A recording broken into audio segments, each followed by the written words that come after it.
gonna stand here on a soundstage, tethered to a crucifix.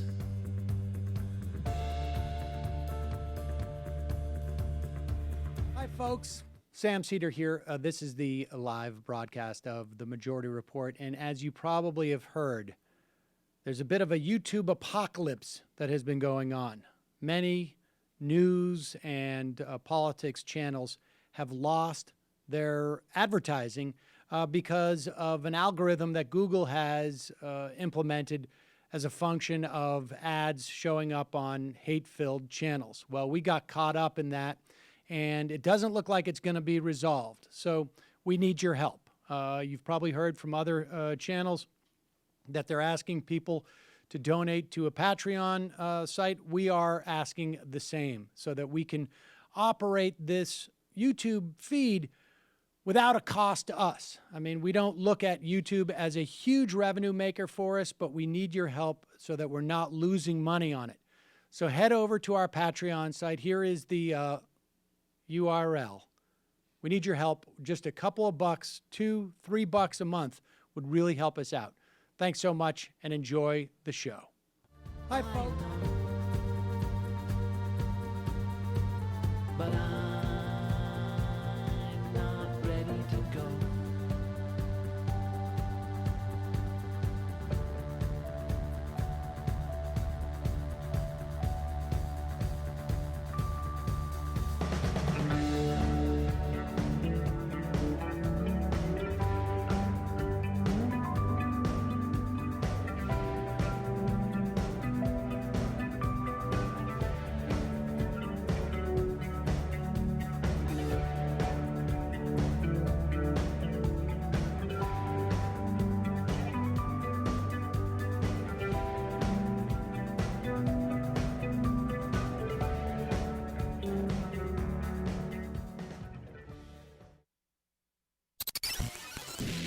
The Majority Report with Sam Seder, where every day's day.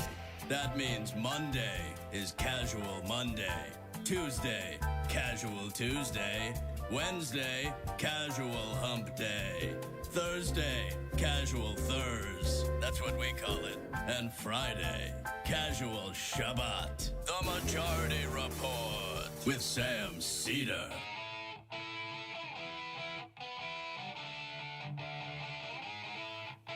It is Friday, May 26, 2017. My name is Michael Brooks on a Michael Friday. And this is the 4-time award-winning Majority Report. We're broadcasting live steps from the industrially ravaged Gowanus Canal in the heartland of America, downtown Brooklyn, USA. On today's program, I moderate a conversation between Schmeckel and Shmuley, Sam and Cliff Schecter. Sam in a secret location. Cliff Schecter calling from his normal location, presumably in his usual bathrobe. Well, Greg Gianforte, he had a great 24 hours. He broke a reporter's glasses and he won a seat in Congress. What does that say about the Republicans' literal thuggery, Trump's war on the press, and if Democrats want to win races, maybe they ought to invest in them. Was a tight margin, though. We'll go over that race. Not surprising, but obviously very disappointing. Not good for the prospects of not destroying people's health care. Jared Kushner, dark days ahead. And maybe his dad cannot bribe his way out of this one. The FBI is actually looking at him. What is his role in the Russia story?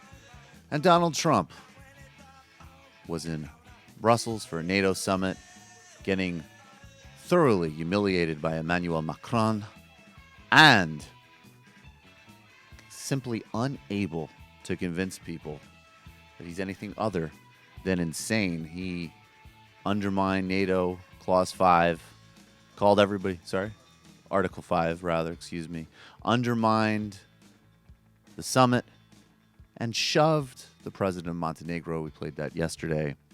Prime Minister. Prime Minister. I'm off. He seemed a lot more at home in Saudi, though you'd think all the white people would comfort him. And another court has blocked Trump's Muslim ban, and part of the reason they did it was because he cannot keep his bloated, stupid mouth shut, undermining his own goals. And we have a whole bunch of sound for you. We're really going to tease out this full disaster in Brussels. Ben Carson says poverty is a state of mind, and Ken Langone says that food stamps, he knows what they're being used for. Yayo and ganja. So says the multi-billionaire co-founder of Home Depot and one of the most exceptional, horrible people on planet Earth. We'll get to all of that and more on today's Majority Report. No show on Monday. We're off for the Memorial Day weekend. I have my bags packed, ready to get up to lovely Massachusetts, swim in a lake, and sleep. Is everybody else, you guys getting out of town this weekend? I might be going to Coney Island. Look at you. But Have you that's gone as to far as Coney I'm going. Island before? Yeah, I've been to Coney Island a few times. Have but you gotten high, gone on the rides? I don't do any of that stuff, but I did go Wait, to... did your parents start listening to the show? No, I don't know what Okay. you're talking about. Oh. Hi, Mom. But I've been to a few baseball games out there. I like to do that. That's good. I like that. That's a very appropriate spring New York activity. Kelly, what's on the docket? A few things, but I'm not leaving town. Not leaving town. No. Let's see. Do we have this Macron thing? It's very brief. It's a visual, but I'll walk everybody through it. We're just going to do this. We just do this really briefly. I'll spell it out for everybody that's listening, but I do encourage everybody to subscribe to our YouTube channel as well. So we played yesterday, and this was another visual. Macron mastered the Trump handshake maneuver. They were sitting there, and not only did he not allow Trump to do that weird pull people in thing, he also wouldn't let go of Trump's hand when Trump was trying to get out of it. And obviously he was able to dominate because of how petite and small Trump's hands are. And now here he is. He's walking. This is basically a kind of blue carpet area. Macron is walking by himself, and there's a line of NATO leaders, including Angela Merkel, Donald Trump, and a couple of other heads of state. Macron is up front, and he's walking to meet this delegation. So he's walking head on, and Trump is obviously expecting, he's going to greet me first. Now, Macron cuts to the right, completely ignores Trump to shake Angela Merkel's hand. Then he shakes the guy next to Angela Merkel. Then he looks at Trump, then he looks away, then he goes back to the right and shakes someone else's hand before shaking hands with Trump. And just to pause it, I have to say, so first goes to the right to Merkel, completely ignores Trump. Then goes to the left, Trump's to his left, goes to the guy in the middle, shakes hands, and Trump's like, all right, I'm going to get the shake now. Then he pivots back to the far right to shake hands with another head of state before finally going to Trump. Trump does the pull-in move. Macron does not allow it and actually puts his left hand on Trump's arm and literally pushes him back. Like that's not and then happening. Watch the backpack game. And then, and then there's a little backpack game here. Trump does I still got you, a little pat on the shoulders.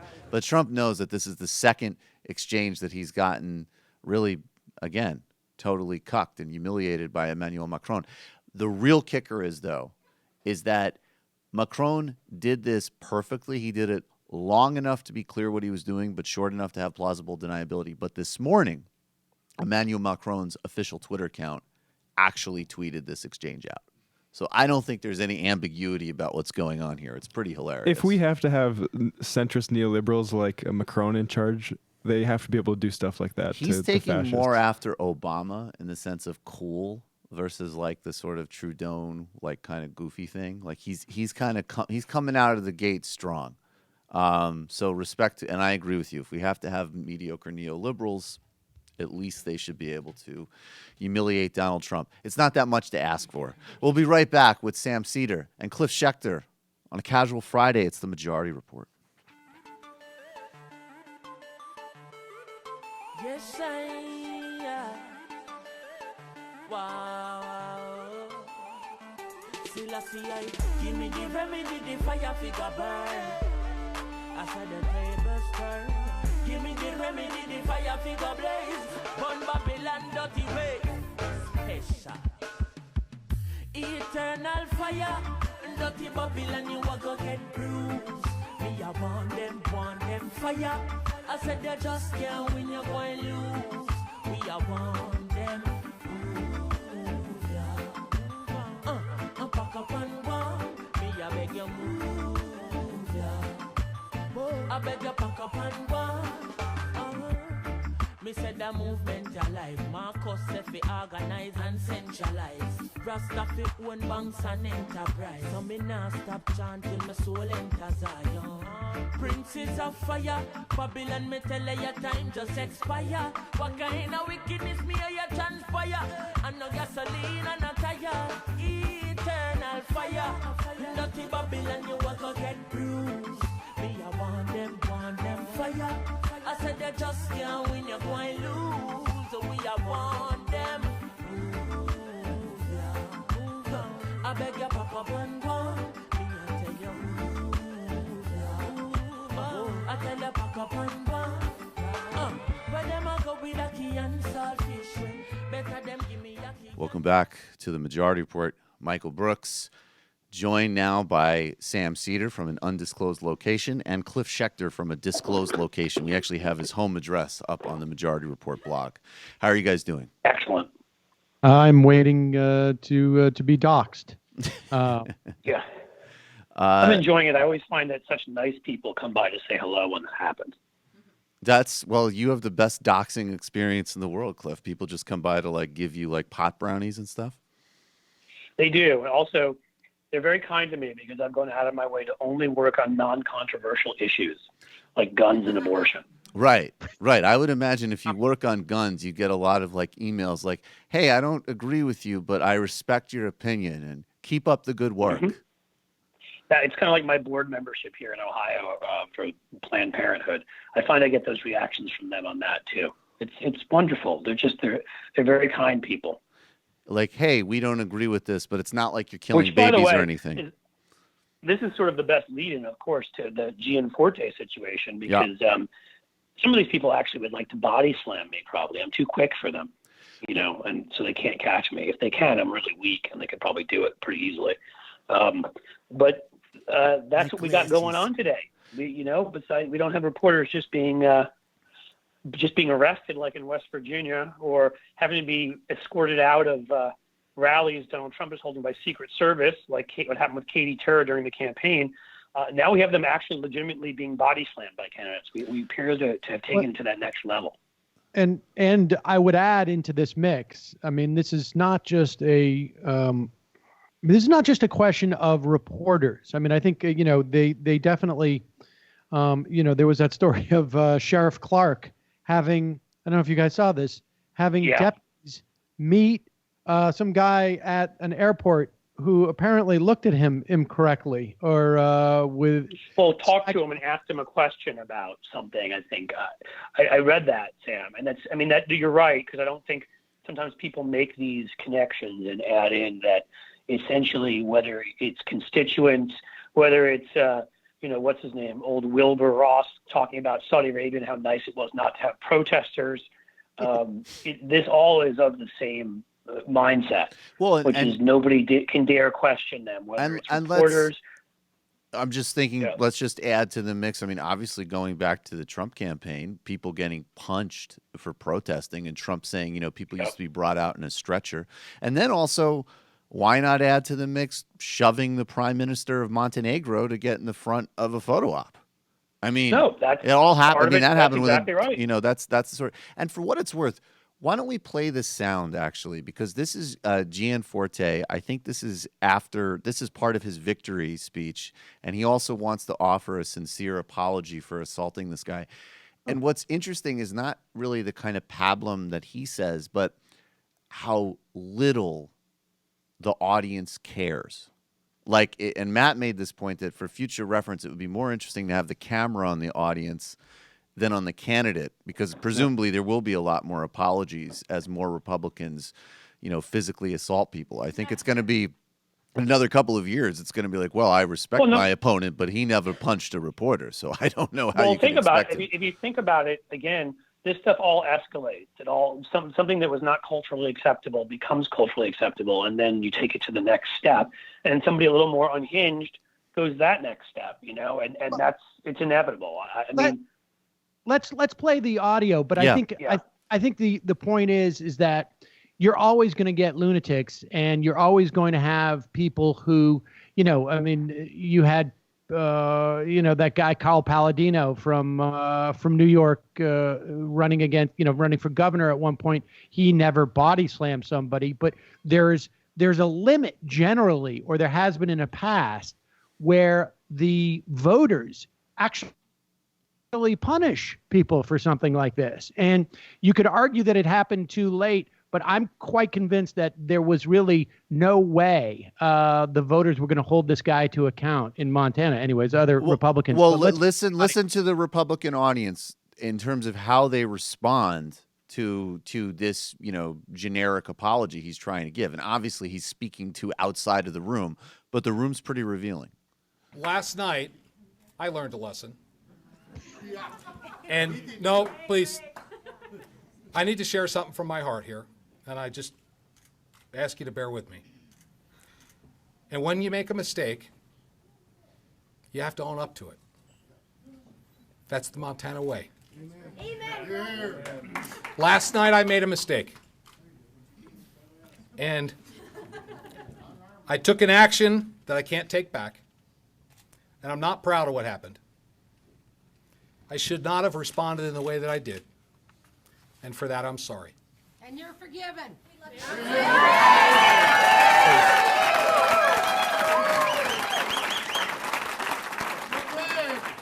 I should not have treated that reporter that way.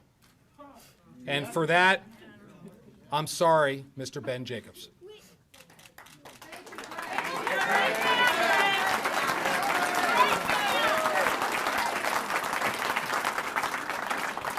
I also want to apologize for the Fox News team that was there. Well, that's important. I'm sorry to each one of you. You still have me on that we had to go through this. That's not the person that I am, and it's not the way I'll lead in this state. Rest assured, our work is just beginning, but it does begin with me taking responsibility for my own actions. You deserve a congressman who stays out of the limelight and just gets the job done. I promise to work hard to protect our precious way of life. Sorry I broke that Jew reporter's glasses, see? Now I'm going to go to Washington and take away your health care. But what is amazing is how quickly they don't care. They were shot. They don't care. They don't care. In fact, and there may be an argument that it actually may have helped him in some way. I think it did. But again, as long as you can turn it into that, and you sort of said it yourself, Michael, when you're joking there, but as long as you turn it into that liberal Jew reporter, and you can make it about who it was and not what you did, which is what these guys do all the time, then it's okay. Because that's 30 or plus years of propaganda. They've so vilified reporters and anybody on the left, and that it's at a point where if he'd done that to a good white upstanding rural folk from Montana, while the guy was out hunting, that might be a crime he should go to jail for. But it's okay because of who he did it to. And that's what it comes down to. That's what they've done to our country. And let's not forget, that's exactly what the press release that they put out in response to Ben Jacobs reporting that he had just been body slammed before there was audio. That is exactly the tactic they took. And so, if the guy was genuinely sincere, he would have been, I apologize, not just for the action that I took, but for assaulting this guy. I will go down and deal with the police department. I also apologize for the press release we put out afterwards. I mean, Right. But that's the thing. Like, he knows the game. They all are trained in this stuff. They know how this works, which is essentially he comes out afterwards, blames the guy, blames him for who he is, and makes it about left versus right, non-American, quote unquote, versus American, that kind of thing. And then Rush Limbaugh runs with it the next day. Tucker Carlson sits on his dumbass show in Fox and repeats the same thing. And, by the time it's all over, it's actually the reporter's fault, and it doesn't really matter what the truth is. They get that. You know what I mean? And that's what we've had to deal with for a long time. And we've kind of ignored that elephant in the room, that we've allowed that to proliferate and not done anything about it. There is also the other story that that Huffington Post has broke, which is that apparently the local NBC affiliate refused to air audio of the assault. And that's it's a Sinclair Broadcasting Group, which we were just talking about. Yeah. I mean, this is again. And I know, Cliff, that you know the Sinclair Media Group quite well. I was a political analyst for Sinclair during the 2004 election. I was the liberal designated to argue with whoever the host was, and Armstrong Williams, another name we've all become reaccustomed to this election cycle. And that was what I did that regularly. And so I saw the inner workings of that whole beast. And the fact that they're being, again, I don't know what Democrats can do at this point. I don't know what the left can do at this point, because the Republicans control the FCC. They control, the majority government. But we allowed this to happen. A group like Sinclair, they're the ones that put on that ridiculous documentary about John Kerry in 2004. They're the ones that refused to report on anything but positive stories from Iraq. We've let these guys go across the country. We've loosened ownership rules around media so that they can take over, and we're about to do it. They're about to take over the Tribune Group. Yes, well, that is the thing, is that and Dayan and I talked about this yesterday. There apparently, and I've tried to find it, I can't find any more information, but apparently there's a suit because of the way in which the rules were relaxed. But it essentially allows Sinclair Media, and when we talked yesterday about that they were bad actors, I mean, the idea that they wouldn't run this is, just people should just take a step back and just contemplate the idea of local news not running with audio of an assault by a guy who is about to be their congressman. I mean, that is. No. It's just, and now, Sam, picture it all in concert together. So you live in Bozeman or, whichever part of Montana, right? Wherever they say, I don't remember where that local news station is.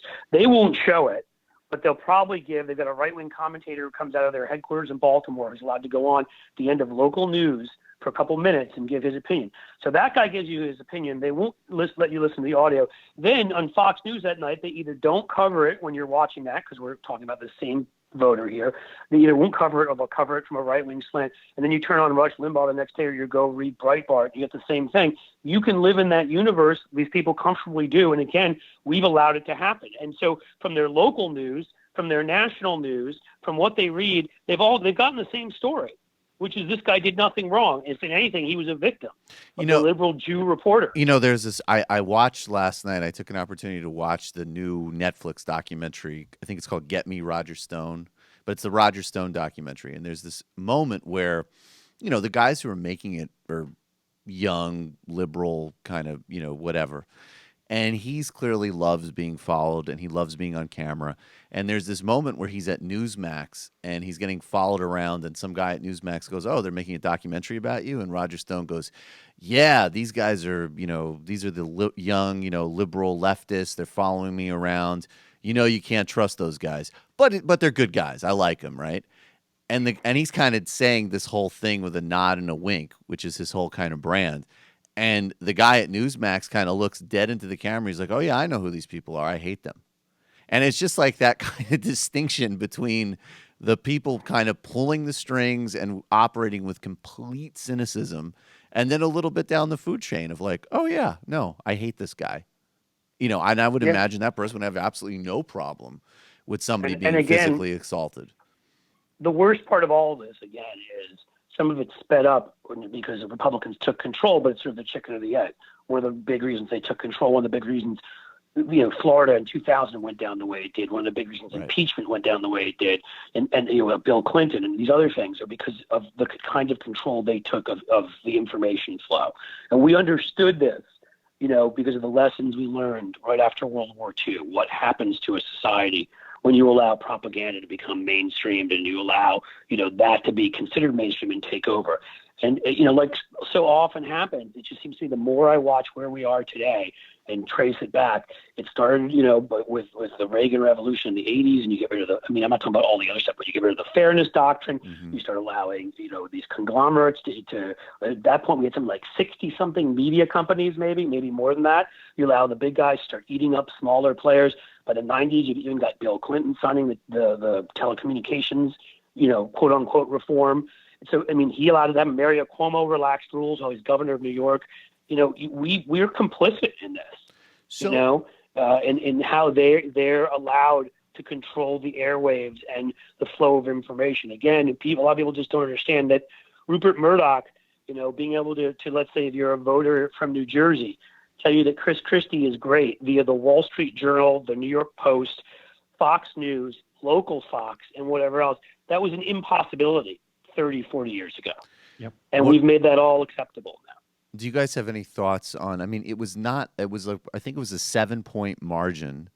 It wasn't a blowout. And, 6, actually. Or 6-point margin. So Quist, he seemed like he performed as good as you're maybe going to perform in the present context in Montana. But looking forward, if Ossoff wins in Georgia, and obviously I want Ossoff to win in Georgia, but I'm just thinking from the perspective of this kind of the debate inside Democratic politics, and maybe some people on the kind of Bernie side oversold what Quist could do to begin with in a really hard race. But then on the the sort of more neoliberal or third way wing, whatever you want to call it, they might jump on it and say, look, see, he came out, he was pro-legalizing marijuana, he supported single payer, Bernie campaigned for him, it still doesn't work. And then if Ossoff comes around and wins in a sort of, conservative Democrat kind of budget hawkery way, I just wonder, or does it not matter? This debate's going to continue regardless, but I'm just saying, what's the danger of using, especially a race like that that's so uphill, as a kind of proxy for bigger arguments? Everybody who has a perspective and everybody who has a dog in the fight are going to attempt to build those narratives. Right. To a large extent, that's the greatest relevance of these elections in and of themselves. Dayan made the point yesterday that the healthcare bill only passed by 2 votes in the House, and that may be the case. But I think there's probably a little bit more elasticity. If they needed those votes, they could find those 2 votes. If 4 or 5, yeah. But the point being that these special elections are all about narrative building. There's a couple of things that I think that could come out of this, ranging from the less agenda-filled to the more agenda-filled. But Montana is a place where Trump won very big. Georgia 6 is a place where Trump only won by 1.5 points. Right. And so that could come into the equation. So John in San Antonio, if you're listening right now, you may want to revise the map that he's been using in terms of where people should be looking for congressional candidates to pick up. But the other thing is what Quist didn't do, and which, I think will get overlooked, is Quist didn't run any negative ads against Gianforte. And, apparently Gianforte is not a particularly good candidate. And, A, he didn't run any whole ads stuff about B, he also was outspent 7-1 in terms of outside expenditures. Right. And there's just no way you're going to compete against, a billionaire, frankly. Right. You have to be able to look at the various factors in this race. In other words, it's not as simple as I don't think as, Quist was more of a populist candidate. Ossoff, obviously is running in a more sort of district where, as Sam was pointing out, you've got some formerly suburban Republicans who become Democrats and are more economically or more fiscally conservative, whatever you want to call it, or at least in their heads they are. Suburban, more kind of corporate right. district. So you have to say, Montana is the type of state like rural parts of Ohio where I live, where that Trump overperformed it. So right away, Trump is not going to be nearly as much of a negative in a place like Montana as we would wish him to be. He still is, because his numbers have gone down and because he's unpopular overall and various things. But I didn't even know, so you start off with that the Ossoff race to me, this race and the one in Kansas, you could say performance in terms of improvement matters. Mm-hmm. And the fact that this guy only lost by 6 points when congressionals and Republicans in Montana generally win by double digits, that's a big deal. But Ossoff really has to win. There's no sort of booby prize there. You can't be excited by losing by a point, right? Because that one has gotten a lot closer because of the rejection of Trump. And so I think we'll have to see what happens. I would just say you bring in those other factors. I didn't even know that Quist hadn't run negative ads. I mean, Gianforte, one of the biggest issues there that ends up being an issue that crosses party lines is the fact that he wouldn't allow people to fish on his land and sued to stop them. So if Ossoff if Quist didn't even run any negative ads on that, that's sort of malpractice. I just learned that literally right now because I didn't know that. Yeah, I would think that would be the whole ad budget could just have been on that. Well, that's the problem. But then the second thing is, and again, how we stop this, I'm coming to clearer how I think we should stop this, which is the money that flows into these things is, but in the end, independent expenditures ended up being worth about $650,000 in favor of Quist. In favor of in favor of Gianforte, it was $5.6 million. Mm-hmm. I mean, when you're going up against that, and to me, we haven't been able to do anything. I would honestly I would tell people what we know is happening, even if we don't have the proof in that particular case, which is your opponent brings in $5 million. You start questioning them, which of that money is Russian and which of it's Chinese. So at this point, we know that foreign money is coming into our election. And it's pouring in. They're finding ways through LLCs and shell companies and multinationals to launder it into our election. And maybe as these investigations go on, we'll learn even more about that. But I mean, it's ridiculous because nobody knows where the hell that money came from, quite frankly. There's a lot of negative places I would rather go before I would start to, and not because I think that we would start World War III with the Chinese, or I just think I mean, if that's a way of attempting to tie Trump into it, but I think there's a lot, if you're going to go negative on a guy like Gianforte, I don't think there's a lot of Republican voters out there who are going to get caught up in the, in the whole, where's this money coming from? Is it coming from a foreign country thing? Because they didn't care with Trump terribly much either, No. But we know more now. But don't you think with the sort of the extent that there's persuadable voters, and this is specific to Montana, if you say here's an out-of-state interloper who sued to stop you from using his land to fish, and by the way, his whole policy portfolio for Congress, in addition to screwing you on health care and supporting this abomination, which nobody likes, he is campaigning explicitly on messing with federal lands, which practically translates to you and your whole lifestyle is jeopardized by it. And by the way, incidentally, he'll go out and talk about guns. He's going to eliminate all the places you can hunt. The bottom line is you need to go negative, particularly in these races where you're going to be outspent this much. I mean, it's one thing for Bernie to maintain this thing, and it's part of his it's part of his core brand proposition. Forgive me. Well, thank you. It's part of his core brand proposition that it hurt him too. It's also not a way to win.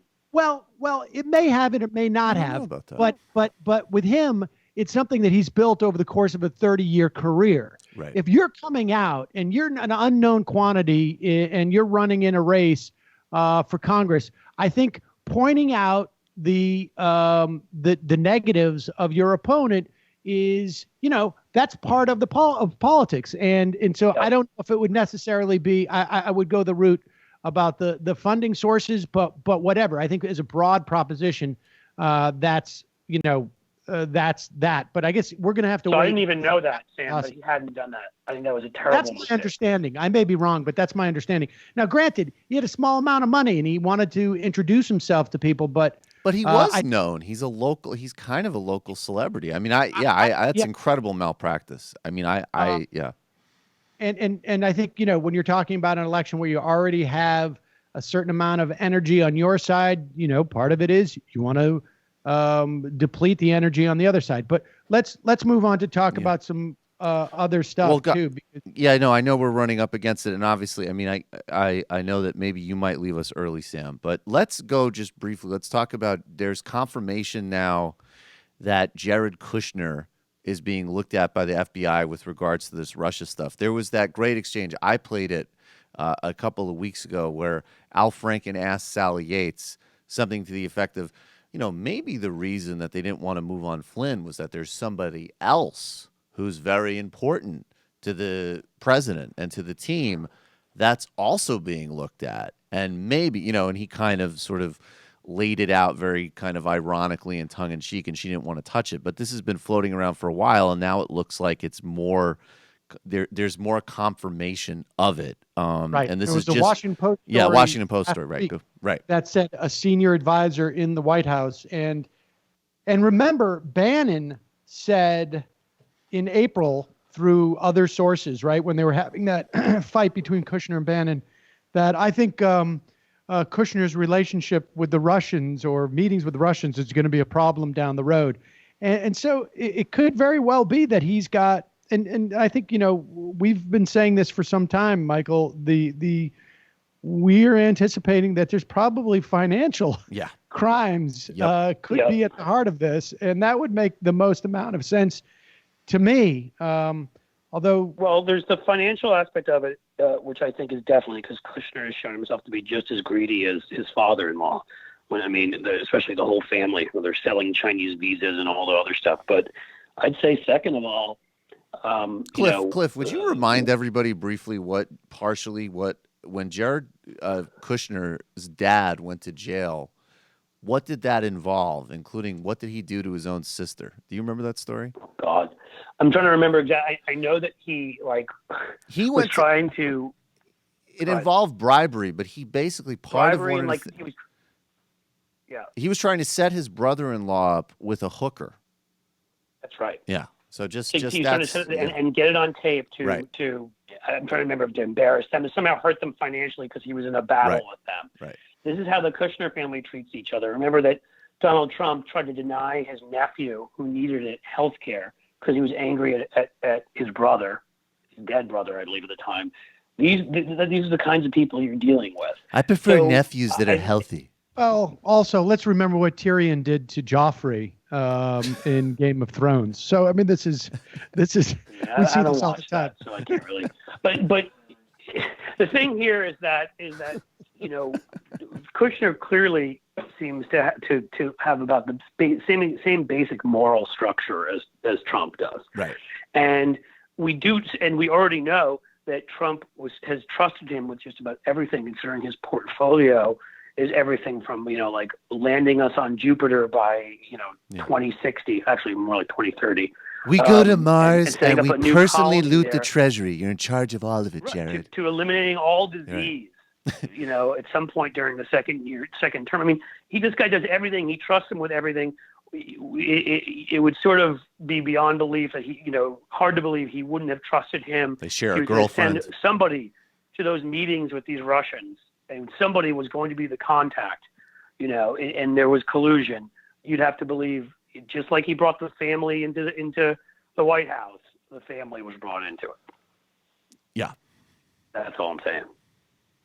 Yeah, I mean, I think, look, this is going to continue. It's going to create more pressure on Trump, and there's obviously they have leaks inside the White House, and I think this is where more of this is going to go. I think we're supposedly going to hear from Comey next week, But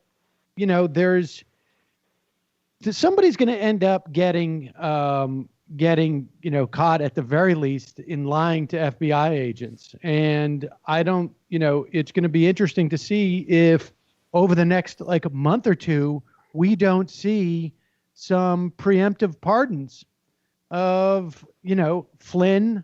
I mean, remember when Flynn's lawyer said he's got stories to tell? Yep. It's quite possible that Flynn was assisting Jared in getting, some type of financial dealings. I mean, we just don't know. And I think, but it's hard to imagine that down the road, we're not going to see more about this, that it's not going to turn out to have to do with like financial stuff. And let's just turn, I don't want to spend, I want to just turn for a moment to like the idea of what we're seeing simultaneously, because, Michael brought up the point about everybody adopting the perspective on the quiz race to fit their narrative. And, part of that is that the Democrats should not be relying exclusively or maybe even primarily on this intrigue stuff, but rather should be, fighting with politics. And yesterday, there was what I thought was a pretty substantial minimum wage proposal rolled out by Pelosi and Schumer. Yeah. That would get to $15 an hour, 2024. It's a little bit longer of a timeline, but it also would be then pegged to median wage increases, which is really important. That's I thought that was the most significant part of that, right? And that's good things to see while this is happening. Right. Yeah, go ahead, Cliff. Because, look, to me, the common factor in these races so far is the drop-off on the Republican side. The drop-off among, and you see it, Nate Silver sent out something about how people don't think Trump's base is shrinking. It is actually shrinking. That he's losing people that were feeling very positive towards him, that kind of thing. But the other side of the equation is, it's true. I don't think that you find a common thread necessarily on the Democratic side. So maybe that is what's missing. I'm not saying that would have changed the results of some of these other elections that all were in very hostile territory. But maybe it's the kind of thing that for 2018, having a unified message going up that perfectly contrasts you with all this crap that they're doing is that's what takes you way over the top. And maybe isn't it like realizing, I think, what each of those, they serve two different functions. For broad purposes and to talk to most people, I think, you need to talk to them about raising their wages, about college affordability. I mean, real stuff that affects them day in and day out. What the Russia stuff seems to do, though, that's where it's proven to be really effective is one is, yes, we always say we think it's some type of financial crime. There is something there that needs to be investigated. But then it drives Trump insane. And then it also delays the Republican schedule because, the day, like within 24 hours or something, they were moving towards the healthcare markup in the Senate, and then he fires Comey, and now we're back to all of this insanity. And then, of course, he goes overseas, and then it's the usual cycle where he gives one speech that's scripted about Saudi Arabia, and everybody goes, oh, he's so presidential, blah, blah. Even though, incidentally, while he's there, he's in a sea of the worst thugs on the planet and praising them. But being that as may, maybe that is presidential. But I'm just saying it seems like if we could just understand the different purposes for a broader message that will either appeal to getting Democrats out for something other than hating Trump, and for, peeling off whatever group is in the middle or undecided, however tiny that percentage is. But we know that this comes down to really small margins. That's where you have the minimum wage proposal. But then it's just or in terms of people in the middle. But disrupting Trump and the Republicans. That's what this Russia thing is doing. It makes them freaked out and off their game. I would add, that I think the irony is, I think the Russia stuff, all that intrigue, actually impacts the politicians more in some respects than, or at least that's the biggest delta going from what they would be doing otherwise to how timid it makes them, because they spend a lot of their time watching the cable news, and so there's I'm not the weird, only one. I'm not the only one. right, exactly. But it creates this weird dynamic where there's like two different narratives going on, which I don't think is necessarily problematic, but it would, and I would also say that in terms of, a national thing for people to run on in terms of Democrats, it could very well end up being healthcare. And you're starting to see the single payer rollouts in the House and the Senate from the Democrats. And right now, the Republicans in the Senate are working, supposedly McConnell doesn't have 50 votes yet, but they're working on it right now. Right. And they're not doing it. You're not watching the sausage, but it's being made. And I think people underestimate just like where they're going to be able to get to and how much, they may come out with buying on to the repeal now and the replace later, or I just think that it's very compelling for Republicans to roll back, because people have to remember these are tax cuts. The healthcare is really just is the second order of problems they have. Their primary goal is to get these tax cuts, and they're going to get there in some fashion or another. I'm quite convinced of it. And this is going to be something for Democrats to rail against. But let me, I gotta jump off. But you guys should also talk about NATO and No, we're not. And how France is now ascendant with their handshakes. I played that in Also the with opening, and it was just, I'm not a Macron fan, but I'm becoming one. I mean, geez, man, he really Listen, goes you don't 2 have for to 2. agree with all of his policies Yeah. to be a fan of how he treats our president. Absolutely. Those are distinct things. Exactly. Amazing. Exactly. It really is amazing. All right. Well, look, All I'll be back live on Tuesday. We'll talk to you guys later. Yeah, no show on Monday. Thanks, Sam. All right. Bye-bye. Take care, Sam. Yeah, so Cliff, we already played it, but we can, you can use the Macron. Are you still there, Cliffy? I'm here. Okay, great. Yeah, so you can use the Macron as a sort of doorway into, actually, let me just editorialize for 30 seconds. The fact that last week you still had people like Bob Schieffer talking about Trump's Saudi speech, which incidentally was written by that little disgusting, that profile of an aspiring school shooter, Stephen Miller. It was written by him, who is a notorious bigot against, Muslims, Mexicans, everything. Everything. Disgusting. And the speech was, yes, it was presidential in the sense that he went to Saudi Arabia and he hugged up against he went to Saudi Arabia. He's officially the president, and he spoke. So and I he's guess that makes it literally presidential. And you know what? He went and he realized, and he obviously McMaster and some other people that have a fraction of an understanding of the world got to him. And you know what else? I bet the Saudis got to him. I think Donald Trump, when I see him with the Saudi family, I think that is a synergy that makes sense. Just like with the Bushes. It's oil, it's religion, it's hierarchy. Yeah. And so you should think to yourself, though, Yeah. with the Saudis, I believe you're exactly right when it comes to the Bushes. That was their synergy with the Bushes. Right. But the synergy with Trump is pure, flat out corruption. Pure and interior decoration. Yes, exactly. Yes. Oh, yeah. Definitely they have the same interior decorator. But the thing is that any of these countries where it is basically a dictatorship, there's a reason why Trump gets along with all of them better than anybody else. And there's a reason why magically his projects go up in places like Turkey and Saudi Arabia and whatever. It's because there's no red tape to cut through there. There's no bidding on projects. There's no whatever. Here's my handshake. I control everything. I can take whatever money I want from the pot, give it to you, go build something.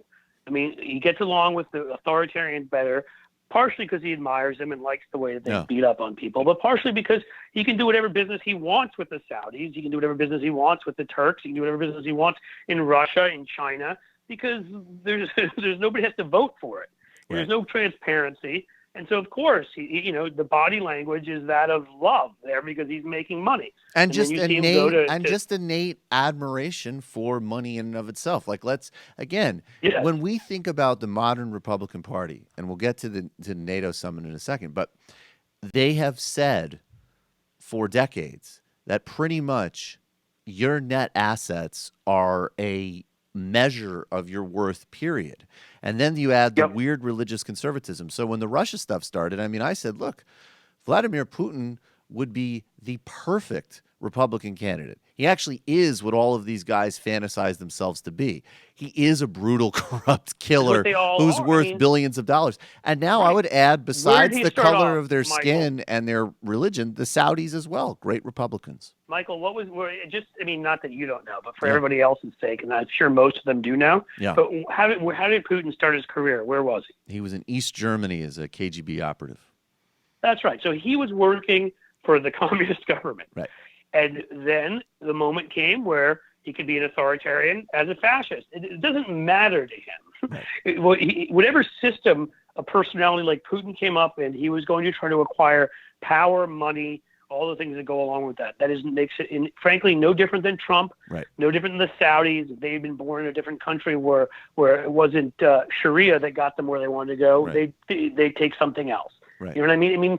And buildings and trust funds and everything else. Yeah. Yes, these guys are all the same. And many of these Republican members of Congress, who body slam reporters and threaten reporters or whatever, their only constraints on them are the fact that we are, at least at this moment in time, still a country that has at least somewhat of a rule of law. If they existed in any of these other countries we're talking about, they would be behaving just like those guys are.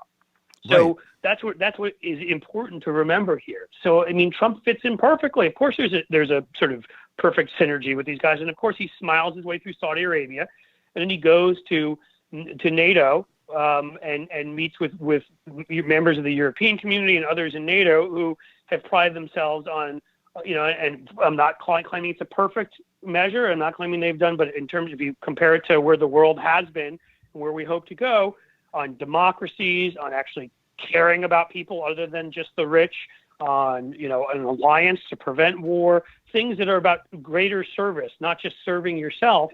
He doesn't get along so well because, of course, he doesn't understand that concept's foreign to him. And it's and you can see it in the way all the other leaders were basically like literally, you felt like they were second graders almost sitting in the back of a health class, hearing the word penis for the first time. Like, if you saw the way they were giggling and laughing while Trump was talking, that's what it reminded me of. Like, they couldn't stop themselves from laughing at this moron who was up and saying these ridiculous things. And then we see the way Macron treated Trump and walked directly away from him. I mean, this is the way all these guys feel about him, because that's the way they also feel about Putin and Erdogan and I'm sure I'm mispronouncing their names, but he's one of them. We're going to play, I believe this is up. This is where Trump scolding NATO members for not paying their fair share. And, I agree with what you're saying. And I think this is a really important point now, particularly for, the left, and the degrees of left. I'm probably to the left of you, but I think that the difference between saying that there is a system exemplified by institutions like NATO and the European Union and the World Bank and the IMF that do radically and disproportionately favor Western interests, Western corporations. They've imposed austerity from Latin America and Africa, and now inside the Eurozone, there's a democracy deficit. There's a lot of corruption. NATO was probably quite too aggressive in terms of encroaching on Russian territory after the end of the Cold War. And by the way, we did to Russia in the 1990s, along with their local criminals and plutocrats, what people like Trump and Ryan want to do here. We looted the public services, we threw tons of people into poverty, and we turned it into a dystopian nightmare. And that's another mark against the Clinton administration. Now, that said, there is a big distinction between saying, do we want to evolve into a better system and use the institutional arrangements that we have that also have worked for some other things, including some development in international law, some environmental frameworks, some sense of mutually assured, security obligations in Europe, which have allowed the modern Europeans to create some very advanced social welfare states and businesses and environmental policies? Or do we just devolve into, return into a purely realpolitik world, which is what people like what I'm saying. Erdogan, Again, Putin, and Trump want? Right, So that's what you get. That's And that's why I'm not saying, you and I don't agree, necessarily don't see everything 100% the same, but I think we see things mostly the same. Right. And it's not for me to sit here and say that any of these institutions have been perfect and haven't had plenty of problems. It's that it's still at least the vision of these institutions are that of countries working together to prevent war. And however you view it, whether it's the UN, whether it's NATO or the EU or whatever it is, those types of at least military alliances make it much less likely that there will be war. And so that's let's kind of important. Exactly, and it's the same with trade agreements. Trump campaigned against terrible trade agreements, but he didn't promise to make them better. In fact, the bilateral approach would make them even worse. But let's play Trump calling out the Europeans for supposedly not paying their dues. 2% is the bare minimum for confronting today's very real and very vicious threats. If NATO countries made their full and complete contributions, then NATO would be even stronger than it is today, especially from the threat of terrorism. What's he talking about there, Cliff? I'm not sure he knows what he's talking about. I like it, the vicious threats. Yes. It reminds me of severe conservatism. So obviously there's an agreement in place already predating him from many of these countries to add more to defense. They've signed it. Right. He, of course, doesn't acknowledge that at all. He's completely playing to populism here. And then he has the nerve to obviously bring up terrorism at the end there after what literally just happened in Manchester. Can you imagine if a European leader came to the United States, lectured us on spending too little money on defense, and brought up terrorism right after 9/11? Can you imagine how we'd react to that? Well, I think we'd be really receptive to the thoughtful criticisms. Well, but it also shows too, though, that again, this notion that terrorism is not going to be defeated or handled militarily. It's going to be defeated through, mainly intelligence and disruption of networks. So it's also this that is true enormously stupid, kind of assumption. But and you're right. You're looking at this kind of sweep of leaders looking at him, and no matter what moments Fareed Zakaria or Bob Schaefer get excited about his supposed newfound presidentialism, look at his main peers every week. Look at their faces. Look at them. Assess this guy, and even if you're, Noam Chomsky, I think you will actually find it just embarrassing. There's nothing else you can find it, no matter what your views are. This goes beyond sort of political views. This is whether somebody has the gravitas, the intelligence, just what it takes to be a leader of the country, and he doesn't even come close. It's not like he's sort of just below the line. One can make an argument that Bush didn't, the last Bush didn't rise to that level either. This guy's so far below that, it's ludicrous. So and it embarrasses us and it hurts us. In a lot of ways, it will hurt. You start seeing things like tourism way down, whatever, which hurts our pocketbook. Foreign investment is down as well. Yep. There's a lot more to it than that. There's long-term views of this country that he's changing right now. Right. But that can harm us in all sorts of ways, some of which we can't even probably think of. So it's embarrassing again. And I'm kind of prepared for it every time he does it because of course I expect it, but still when it actually happens, when he stands here lecturing these people like a jackass, when he busts his way through and knocks the leader of Montenegro out of the way. By the way, Russia tried to keep out of NATO, and one could argue whether about that forever. We don't need to get into that. But point being, whether that was aimed purposefully at him or was just Trump being the little boy in class who has to get to the front of the line, either way, I think that's embarrassing. That Macron felt he could put that up on Twitter, and that more people in the world would appreciate it than not appreciate it, at least in his world, who he's appealing to. That, you know, that he just basically ignored Trump when Trump put his arms out to go over to a number of other leaders first. I mean, these are all things, they hurt us. This hurts us. You know? We'll have a debt to pay when we're done, when we know this guy's gone. Yeah, and I think, and again, I don't want to undermine, like, obviously George Bush led a tremendous catastrophe across the globe. Ronald Reagan supported all sorts of horrific rebel movements, and, you know, Barack Obama, you know, had an absolutely out of control drone program. But I think that some people, again, and you know, this will be my final thought on this, and I want to get final thoughts from you. But I think that we, you know, especially I'll identify, you know, people in my sort of strain of politics.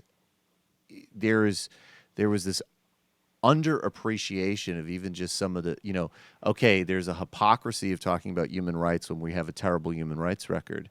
But the notion that now we've just sort of, we're going to have a guy that just devolves and just sees it as pure, you know, I wish I could do what Duterte was doing. I wish I could have, you know, a drug war that is just a social cleansing of my political opponents. In some ways, that actually is what the Republican drug war and Democratic drug war is racially here. But, you know, it really matters. And I don't know. I mean, maybe it's almost like maybe some people are saying maybe we should just eliminate the presidency from here. There's no way that the office could be restored.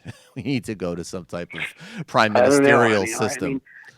And again, look, maybe this is just my way. It's a certain optimism or whatever. Yeah. All I can do is compare us to others and compare us to the times. Right. And I will constantly say there's a lot we need to improve, just like the institutions I was talking about before, but they're the light. And when you compare it to what's going on in Turkey and Saudi Arabia, and those are frankly not even the two worst places by far, you know, you compare this is the only sort of progressive path forward. I mean, I'm staring here on Twitter at a picture of the first ladies from NATO joining each other, and the husband of the prime minister of Luxembourg, the first gay first gentleman, has joined them for this picture. Wow. I want one to try to imagine that happening in Saudi Arabia or in Russia. Or in America. Or in Turkey. Or in you know? America, yeah. What'd you say? I said or in America right now, but yes. Well, yeah, I take right your now. point. Yeah. I'm just saying that this is a vision of moving, of where we can head to. With all the austerity politics and all the many things that I've been critical of, you have been critical of, and they've done wrong, still, this is hopefully, you know, the vision that we have moving forward is this. And this is the vision that Donald Trump is rejecting. Yep. For one dominated by those who live in a state of nature where they take whatever they want and they treat their people however they want, and they randomly impose whatever rules they want. And preferably you were born with it all already, so we don't even need to have any opening in the system. It can just keep getting handed off and re-entrenched and reinforced. That's right. Yep. So, well, Cliffy, those would be my final thoughts. Well, it was great to talk with you as always. I'm sure we'll do this more often. Cliff Schecter, thank you so much. My pleasure, too. All right, man. Thanks for having me on, man. Take care. Take care. Okay, everybody. We are going to go to the fun half where there's more sound, more stories, more goodness. The IMs are on. 646-257-3920, 646-257-3920. We're going to do an update on what's happening in the UK. Take your calls and IMs. No show on Monday. We're back live on Tuesday. Support the Majority Report in all the ways you can support it. And we will see you in the fun half. Thank you.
That was abrupt. All right, we're back on the fun half. I'm Michael Brooks. Joining us now is our first caller of the fun half.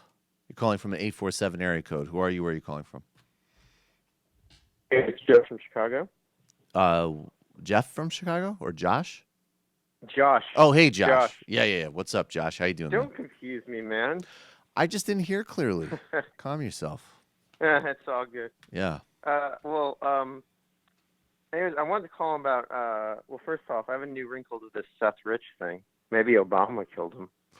Hey, Seth, you want to being meet for a deeply beer? conspiracy. Psych! Taste this gun butt. White boy, suck a dick. Yeah, he just, what had happened was that Obama, what was that game, that urban myth that was a couple years ago that like conservative media got all over? Oh, yeah. What was it called? Do you remember what I'm talking about? That like, it was like this whole idea that like I remember you talking about it. black kids were just like running around and punching people for no reason, and it was called the something game. I forget what it's called. Oh man, it's killing my joke. But Yeah, Obama's like, walk around and punch random white people. How about kill them? I saw you at a DNC meeting, you little bitch. Come on over here. I got 3 months left in the presidency. And that's what Obama would do. He would get driven around by his secret Nation of Islam security detail and just do play the knockout game with bullets. And that's how Seth Rich got killed. Yeah, it was in no fucks mode. And Hillary was just like, you fucked up the plan. Seth Rich was supposed to die later. I don't give a shit, Hillary. Screw you. Okay. All right. I like the idea that Obama killed him. There's a lot of material there. Good one. Yeah. Take it to Jimmy Dore. I was talking about the Montana election. Yeah. And, I mean, like everyone, I was really disappointed. Yeah, it sucks. But I do think, what happened yesterday was like a good, like Trump won by like 20 points in Montana? Mm-hmm. I think Or I might have something? even, I don't know the margin. I think it might have actually been larger. Okay. But, Yeah. essentially,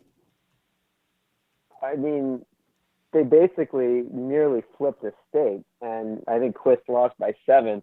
And 6. my thing on that was 6. Okay. Yeah. My thing on that is I think an Ossoff-like candidate would lose by 30 or 40 points in Montana. Oh, Like, without a doubt. he'd Without a get doubt. crushed. Without a doubt. Like, Ossoff-like Canada has and- nothing to offer Montana. That's true. no. And I also think, and I do think we talked about them, I think they missed the point in their campaigning, which is, and I don't know why they didn't paint Gianforte as like a carpetbagger the way they did with Zephyr Teachout. And I'm only bringing this up because I worked on the Zephyr campaign. Right. And literally the only reason she's not in Congress right now is because of those ads basically portraying her as a carpetbagger. I mean, you had people who supported her as governor, like not voting for her because they thought, like, they believe these ads. And, like, my guess is that, like, Gianforte lives only, 40, 50 days of the year in Montana. Like, he's not based in there. He's not, like, an authentic Montanan. And like, Right. I don't know why they didn't paint this guy sort of like a rich carpetbagger who's, like, sort of coming in from outside. Like, it seemed to be, like, an obvious, not even, like, a negative, like, smear campaign as much as just, like, a fact. Right. Like, you know.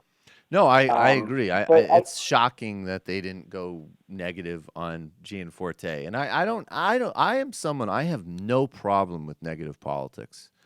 I think that, obviously there can be lying, there can be distortion, there can be things that are, illegal, which I'm not talking about. And there also can just be kind of like lame ads. But the basic premise that you draw sharp contrasts and you hit people hard where they should be hit hard is so basic. It's part of any clear communication. And Gianforte, you could tell he's not a likable guy. He's not, he doesn't have charisma. And yeah, he's a carpetbagger from New Jersey who didn't want people to use their own, land and resources to fish, which is a big deal in Montana. And, he went there to buy himself a congressional seat.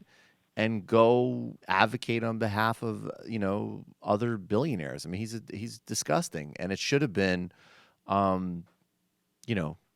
very aggressive, very ruthless campaign against him, and that's it's shocking malpractice. And I would say even with Bernie, Bernie didn't go negative, and Bernie, he was sharp. He was sharp. I mean, they ran ads that, even without using names and without going direct, were very clear contrasts on attitudes about Wall Street and inequality, and those were important. That was what the primary was about. So, yes, it's a huge mistake that they didn't go negative, and going negative is pretty much, in any contested political race that's serious competition, is basically always the right thing to do. And going negative does not mean making up a smear about your opponent or talking about their personal life or something. What it can mean is you're a plutocrat carpetbagger who's here to buy a seat that you have no business having, just so you can go to Congress and make life worse for most people in this state. That's that's correct. You actually have a moral obligation as a candidate to clearly articulate the stakes for your electorate. So I agree with you 100%. Mm-hmm. Yeah. But anyways, I hope he runs in 2018, Chris, because I found him to be a very inspiring candidate. Yeah, he was a great candidate. I hope he runs again too. And he certainly, he definitely performed well, and there's things to learn. And yeah, he's an intriguing guy. Thanks for the call. Cheers. Let's go to some sound. This is in the UK. A new poll from YouGov poll, a YouGovernment poll for the Times of London, has just been released, showing that Jeremy Corbyn's Labour Party significantly cut into Theresa May's Conservative Party's lead. The poll now stands as 43% for Conservatives, 38% for Labour, 10% for Liberal Democrats, 4% for UKIP, and 1% for the Greens. And if repeated, now I'm going to quote now from Business Insider, if repeated on a universal swing on June 8th, which is election day, today's poll would see Labour take 8 seats from Conservative, with May's party failing to gain any from Labour. Now, part of what's happened is during the election campaign, Labour, Jeremy Corbyn's public perception has improved. I think that's partially because he's had his own mishaps, and I've made no secret of my belief that I wish that he was a more effective communicator at times. But also, there is a far-right, almost mafia-like press in the UK that has ruthlessly attacked Jeremy Corbyn. He's been undermined by the right in his own party that are constantly trying to sort of undermine him and put coups together. They ran an absolutely nothing candidate for him for the leadership, and now here he is in campaign mode. He's able to come across, I think, as who he is. He has flaws. He's obviously still pretty unpolished, but what he is he is a good, honorable man of the left who wants to make Britain in the UK, a more equal society and overcome the devastation that the Tories have inflicted. And also, people predicted that the Manchester attacks would almost certainly benefit the Tories, as terrorist attacks usually benefit right-wing politics. But Jeremy Corbyn's using this as an opportunity to make a thoughtful statement on really what the war on terrorism has been. Clearly not terribly effective. He was speaking in London yesterday campaigning. Or was it in Manchester? He was in London campaigning yesterday. This is Jeremy Corbyn. Many experts, including professionals in our intelligence and security services, have pointed out the connections between wars that we've been involved in or supported and fought in other countries, such as Libya, and terrorism here at home. That assessment in no way reduces the guilt of those who attack our children.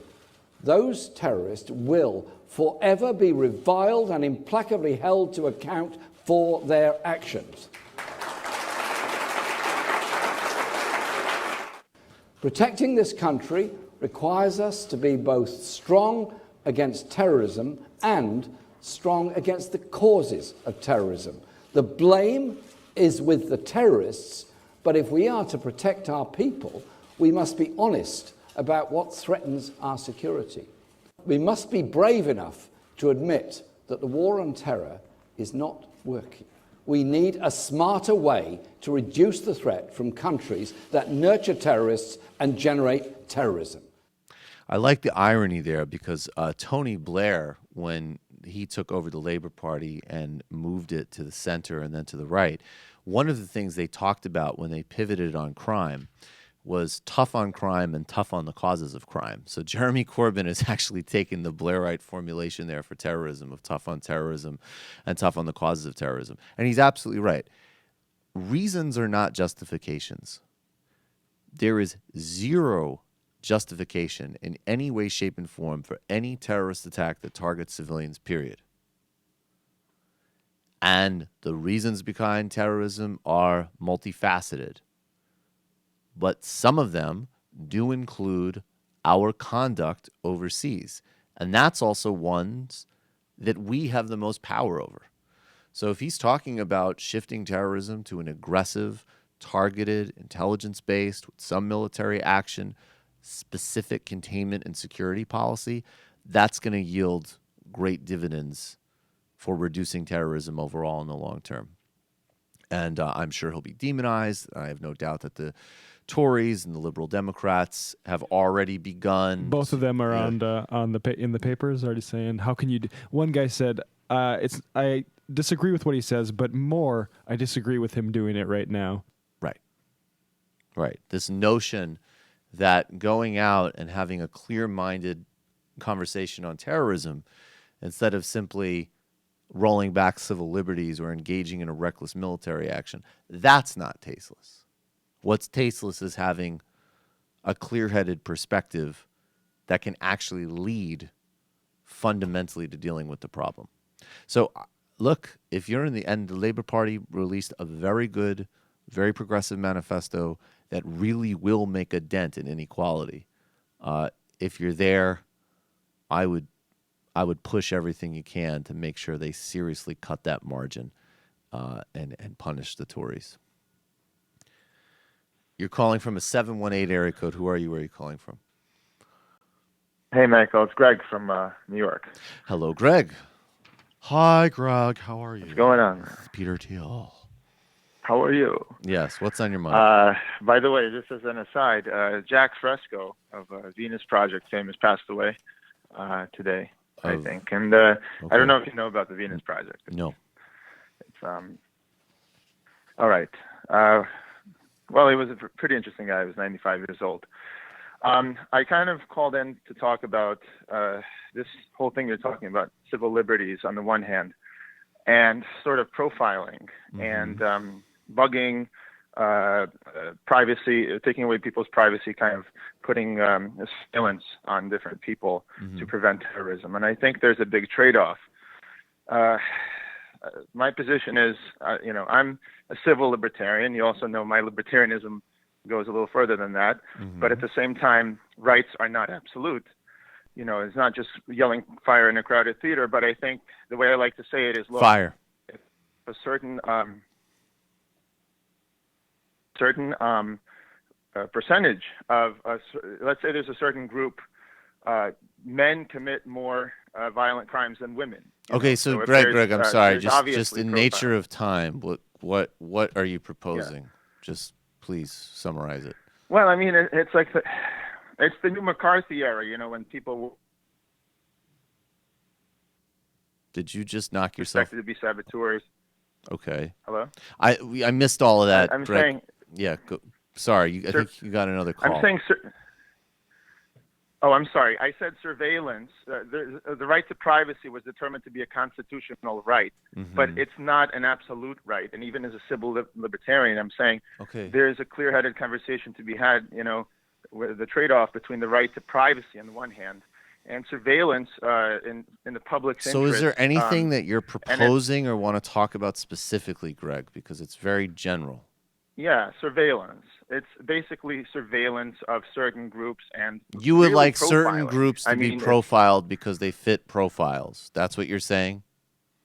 I don't agree with that. I don't agree with that policy. I don't agree with that policy for a number of reasons. I know you don't, but what's the conversation to be had there? Well, the conversation to be had there is I basically actually do think certain rights and certain things around due process and protection of certain basic civil liberties are actually pretty sacrosanct.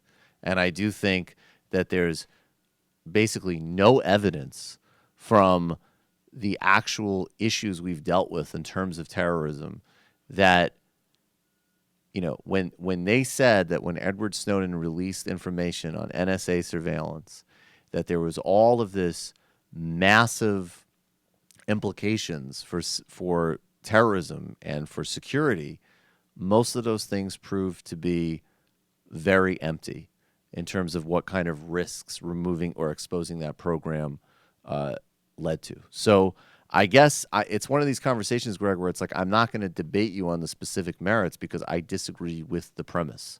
Even when you're dealing with terrorism, you need to get evidence. You need to, and already when you're dealing with terrorism, you know, we talked about the distinction between intelligence and evidence just the other day. You have a very wide net on these issues.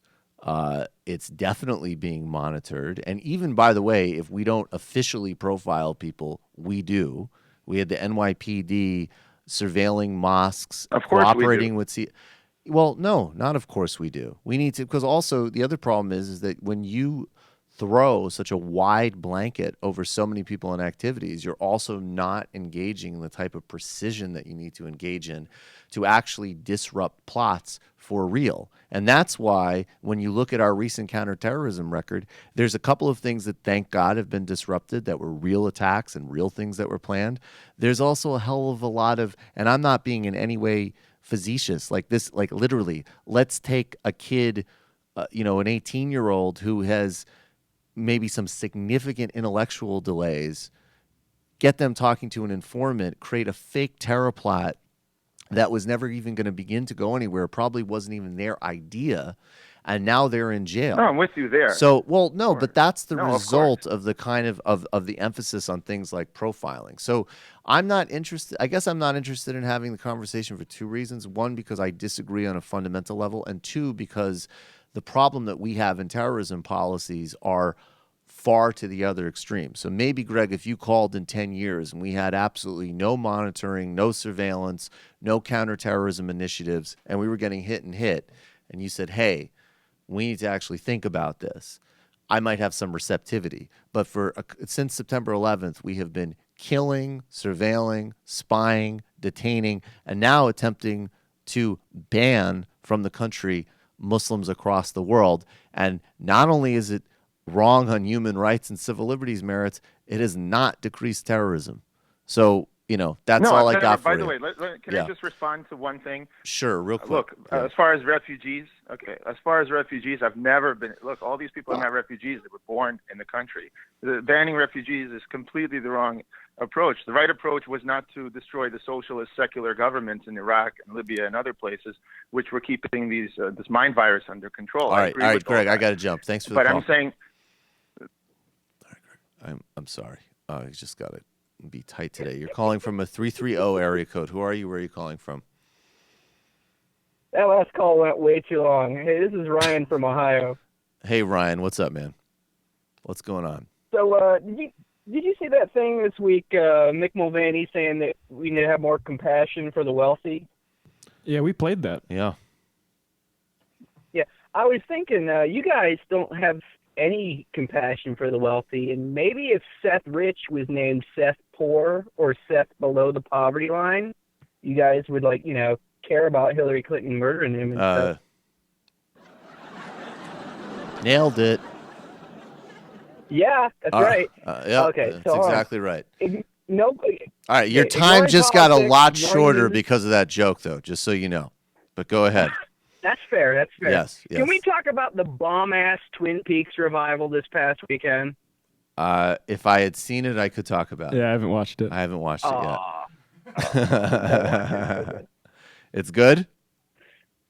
It's good. It's very good. All right, man. Maybe next week. Maybe next week. That's Appreciate the call. Okay. That's all I Wait, gotta you saw say. it? Okay. You saw it? No, I haven't started watching it yet, but I'm saying, yeah, right, to you guys watching it and us discussing it on this show. No way. It's something I might watch. Well, hear that from Kelly. Apparently, it's not going to happen, dude. Not Don't gonna go happen. crushing my dreams, Kelly.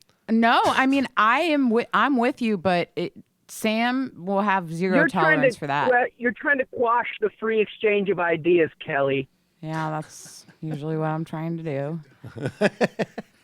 All right, man. Appreciate the call. I'll see you guys. Yeah, and by the way, just to let you know, low key, Kelly's totally right. I'm not going to watch that. I kind of find. I mean, I'll see you soon. I want to like the original Twin Peaks, but every time I've sat down to watch it, I've kind of found it inscrutable and boring. I don't. The two of you don't need to like do any introspection on why, or it's not going to happen for Matt.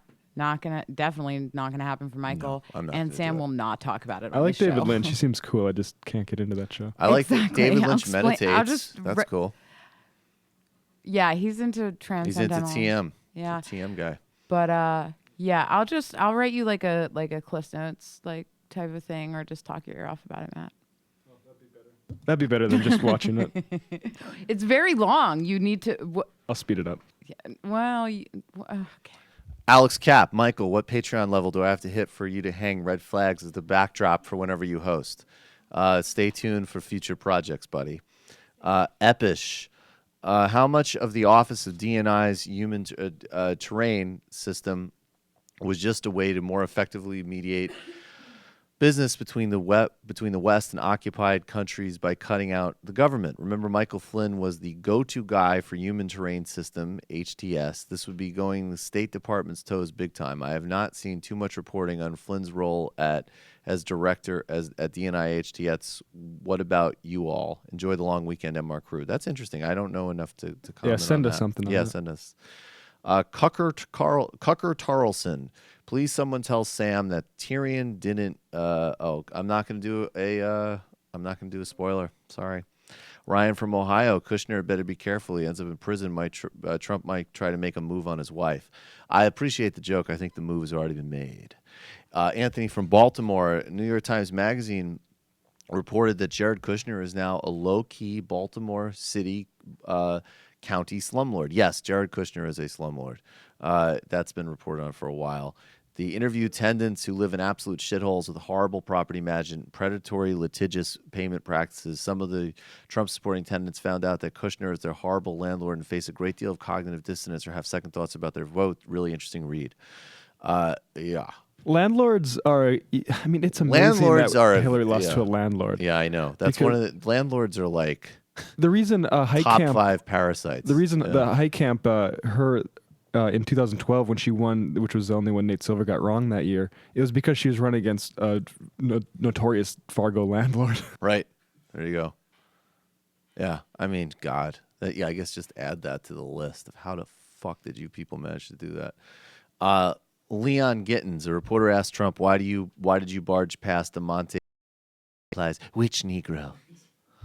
Okay. I like it. All right. As we mentioned before, Jared Kushner, who just got his bar mitzvah wish fulfilled with the major Saudi arms deal that he facilitated, is looking to be closer and closer to the senator action of the Russia probe.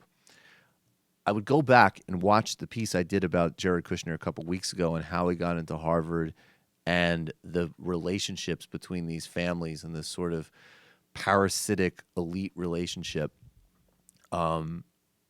He is somebody who is obviously at the center. And there's undoubtedly something there with Russia, and it makes sense that the FBI would be eyeing him. And we have some sound from NBC News with Chris Matthews and Robert Costa discussing the confirmation that the quote-unquote crown prince, Jared, is under FBI investigation, and what the speculated return of, because supposedly Corey Lewandowski is going to be coming back. What does that mean for reporters? Let's take a listen to this. that they're getting too many questions every day that they can't handle. And so I expect, based on my reporting, some kind of move to be made in the coming weeks to highly organize the response. I want you to go into this question and put it together. You're good at this. Let's talk about what's happening now. The pressure, the front page of your newspaper, and right across the country, right-wing, whatever kind of newspaper is going to have Jared Kushner, the Crown Prince, the son-in-law, under FBI scrutiny. This is huge. And the president's overseas coming back to that news. Then we also have this story floating out there, which you just mentioned. They're putting together a war room. Only this isn't a war room like in the days of Clinton in '92. This is a war room to play defense on the law, to keep these people from losing power. And my question is, Corey Lewandowski coming back, Steve Bannon coming back. These are the bad boys. These are the guys that Trump even had to push aside. The fact that he's bringing them back, these tough guys, what's it going to look like in terms of press relations, in terms of getting the truth out or keeping that truth from the public? Dogged, confrontational, tough.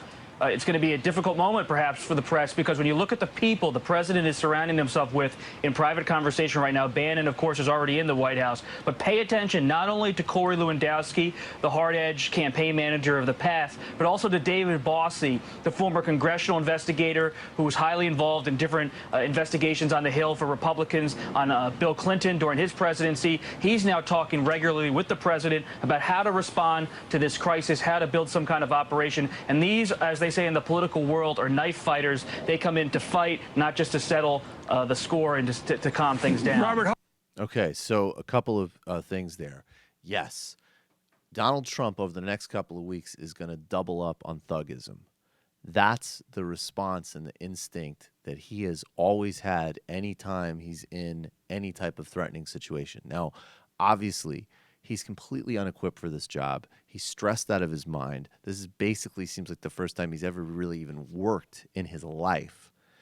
And in the campaign and in any conflict he's had, and going back to his mentors, people like Roy Cohn and Roger Stone, they believe in vicious, vindictive counterattack. So you get back Corey Lewandowski, you are going to see, I would imagine, definitely the re-empowerment of Steve Bannon, and you're going to double up on the most vicious aspects of this White House and have people around Trump who are not going to attempt to restrain any of his instincts. In a second, we have some sound of what Jared Kushner might sound like when he's being interviewed by the FBI. I would love to hear a recording of that, and I think we have a sense of what it might sound like. It might be a little bit more prescient than it was meant to be when he says that it's like a knife fight, because somebody could legitimately get stabbed. Like, Steve Bannon is not going to stab anybody. There's a lot of shouting. Yeah, there's Corey Lewandowski. I mean, things are going to hit the fan, I think, in the next couple. Corey of weeks. Lewandowski is a fucking idiot. Like, Corey Lewandowski, he's like a really menace. Like, he's a guy. When he was on CNN, you would see him in clips where it was like, he has no sense of like you're totally. Yeah, it would be like I would just be watching segments where it's like he might punch that woman that's sitting next to him. Like, definitely. It's not. Well, you're a new congressman from Montana. I mean, so this is who they are. These are all of the movies that have been made in Hollywood about like murders or whatever in the White House. It could just become much more legitimate. Not that I want anyone to get murdered. And I would just keep, whatever you're doing to make Steve Miller happy. I mean, he's the one that I'm the most worried about. It makes sense when you think about what type of people will take these jobs, right? Like, it's not that actually mystifying. It's not, right, because that's the other thing too. Is that, I mean, and also the only people around Trump that have had competency are people like Roger Stone, and I'm making completely morally neutral. People like Roger Stone. They play very dirty games, but they know what they're doing. They have a sense of the risk that they're running. They have a sense of what they're doing. So he either has like the most true, for real, balls out gangsters, or he has the grade F of Republican operatives that could not get hired on like a respectable congressional campaign because they don't want to be associated with this guy's toxicity. Yeah, but then there's Reince Priebus. Reince Priebus he's a suburban Milwaukee lawyer who is completely in over his head. Role is tough. Right, but he's neither one of those. Well, he's interesting because he's like the sort of elite bridge. He's supposed to be the elite bridge. He's the president now, so you're going to have some sense of trying to manage him, but he's obviously totally failed at that. He might have a heart attack, maybe. I'm he's not worried- wishing anyone to get like stabbed, murdered, I heart am. attack. Sure. I don't know. No, I don't think He that's might have a okay. heart Wish attack, that. or he you know, might. otherwise I could just- please us. But he's worried that he's. Apparently, there's reporting that he's worried that his name comes up in the Comey memos. Oh, geez. I could just see him in the middle of Meet the Press, just like, I need some whiteout You know what, shit. Chuck? I'm having a goddamn heart attack right now as you're talking. Are you happy, you son of a bitch with your goatee? God, I hate you. I think we got to kill Comey. Oh, John, we got to kill Comey. We're going to need to. Fuck, did I say that on a goddamn tape? Now Bannon's going to release. Oh, what the Christ. I hired a couple of goddamn hitmen from Minnesota to take out Comey, and they can't get anything right. They just end up killing a fucking 7-Eleven clerk. All right. Here's Jared Kushner, whose mind and talent have also been vastly overestimated by the president. Here is what he might sound like during that. My main business is real estate. I also own a newspaper and some other websites and online media businesses. So there it is. So they could be like, Jared, what is your background before you came to the White House? He might answer like that. No, he's just doing like that sketch. He's doing that. That's Gilbert Gottfried. No, we've never heard Jared's voice. No, I know. In that I same understand. segment, which I was kind of thinking about when we were talking about Kushner, Yeah. John Oliver calls him a white bread sandwich with white bread in the middle of the sandwich of white bread. I buy that. He's like the most boring person alive. Although someone said that John Oliver is calling this stupid Watergate, which sounds suspicioally similar to Dum saw Dum that. Watergate, John. He is. No, he's calling Yeah. it stupid Watergate Yeah, because tweet it out. I'm someone sure he's tweeting. it. Dum Dum Watergate happened I first. bet they have writers that He listen to says the that show. They it's- definitely have writers that It's listen like to this show. We're it's like keeping an eye on you. Watergate, except for every single person involved is so I stupid. know we've Right. been saying I've that. been saying that. We've been saying Yes. that forever. Yes. And That's what I'm Oliver's saying. copped it. Oliver 'Cause copped I don't think it's like a necessarily This like is intellectual property, This Kelly. is intellectual property. It's a super serious original thing. thought that Well, everyone well, in the administration is it's sort of stupid and that Dum Dum it's Watergate similar happened to first, but way to be I'm a not team saying player. I'm not saying it's super original, Your but it's original. contrarianism runs so deep that you wouldn't even back us in an intellectual property lawsuit. Oh every my time God. I talk, Unbelievable. Every time I talk, I can't even hear myself because both of you are starting to talk. Calm down, gosh. Every time, Wait, talk what? over me. Okay, we're calling from a 503 area code. Who are you? Where are you calling from? Oh, yeah, brother, this is Jersey Grappler G40. I don't even know what you just did. What? I have a message request. You sent your Jew boy Jacobs down here talking that CBO squad trash, and I sent him back, and I body slammed him to the moon and back. Yeah, brother. All right. And then I took it to the polling station and beat you. Sounds good. Thanks for the call. I don't understand what he was doing there. I think that was a wrestling theme. I got it was a wrestling, but it's lost on me. You're calling from a 562 area code. Who are you? Where are you calling from? Hey, this is Eamon from Orange County. I called you guys a couple, I think, weeks or months ago about the whole anti-saw thing. I don't know if you remember or not, but Yeah, I do actually. I just wanted to call and. Oh, cool, thank you. I just wanted to call and see if you guys could do a show on just about how, and this is a vague topic, I know, but like the hypocrisy of baby boomers when it comes to like employment. Like my job, I'm a locksmith, right? Mm-hmm. And it's really fun. I got to learn a trade. It's awesome. But the people that taught me, you know, I'm really glad they did, but they complain that people my age don't learn skills. And then I say, well, you guys don't want to teach it. And then we just argue about nothing. So you get what I'm saying? Like there's a lot of people who need to learn trades or want to learn trades, but the people who hold the reins don't want to teach us. I had to fight tooth and nail to kind of like get taught my trade. You know what I mean? Yeah. It's And fundamentally so, a money thing, I don't think you it'd be think? beneficial. Like, isn't this? I mean, my is, 'cause- guess is like they're worried. Oh, we don't want more competition for these skills, and like if we don't have so much demand to meet, if there's only so much locksmithing, for instance, that needs to be done, why am I going to waste my time training new people? I mean, it fits into a bigger picture. I don't like to do generation warfare because I think we need to figure out much more how to think in class terms in this country, more so than generational terms. But, and I did a video on this, which you can look up on why millennials. It was something. I think it was like why boomers weren't supporting Bernie Sanders, something like that. It was an Everything in 3 Minutes video.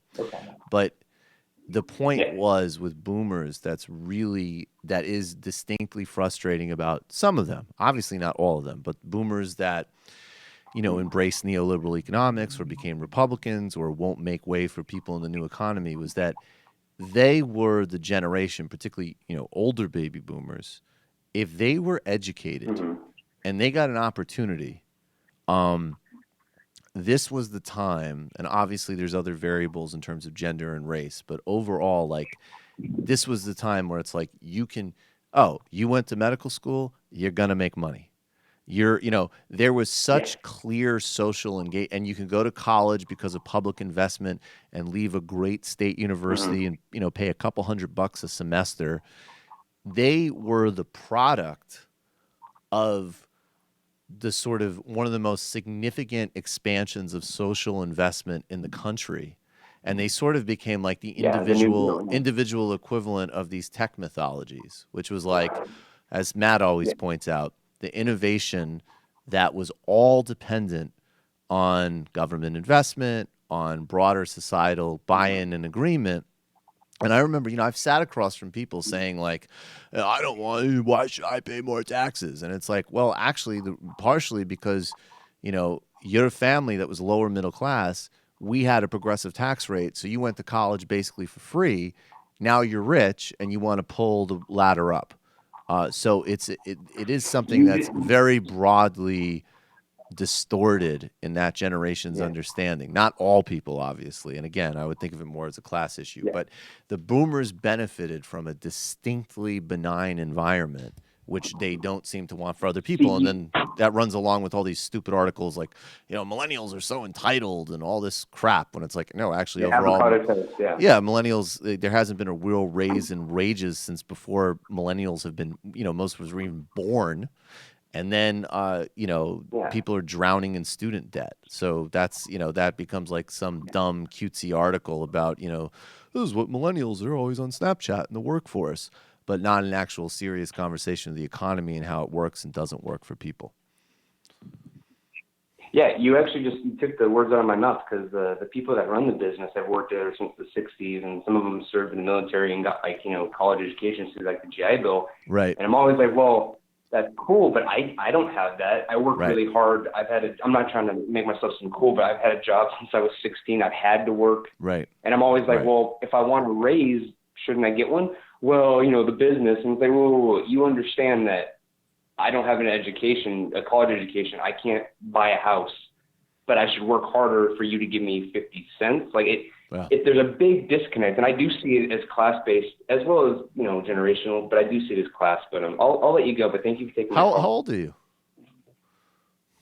I'm 28. I'll be 29 in August. Got you.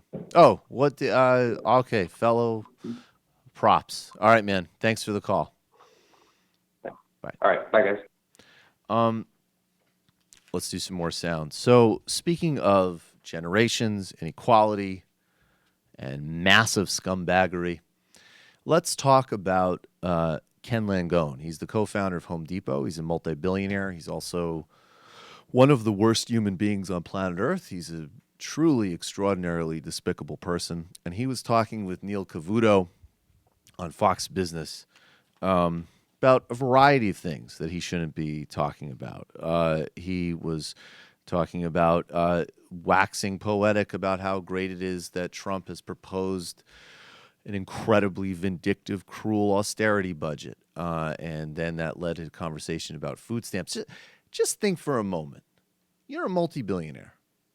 And let's really lower the stakes. We're not even saying that you need to do anything to benefit society. You don't need to give something back because of all the luck you've had. You don't have to do anything to solve any social problems. You can just be a disgusting old man sitting in a bath of money.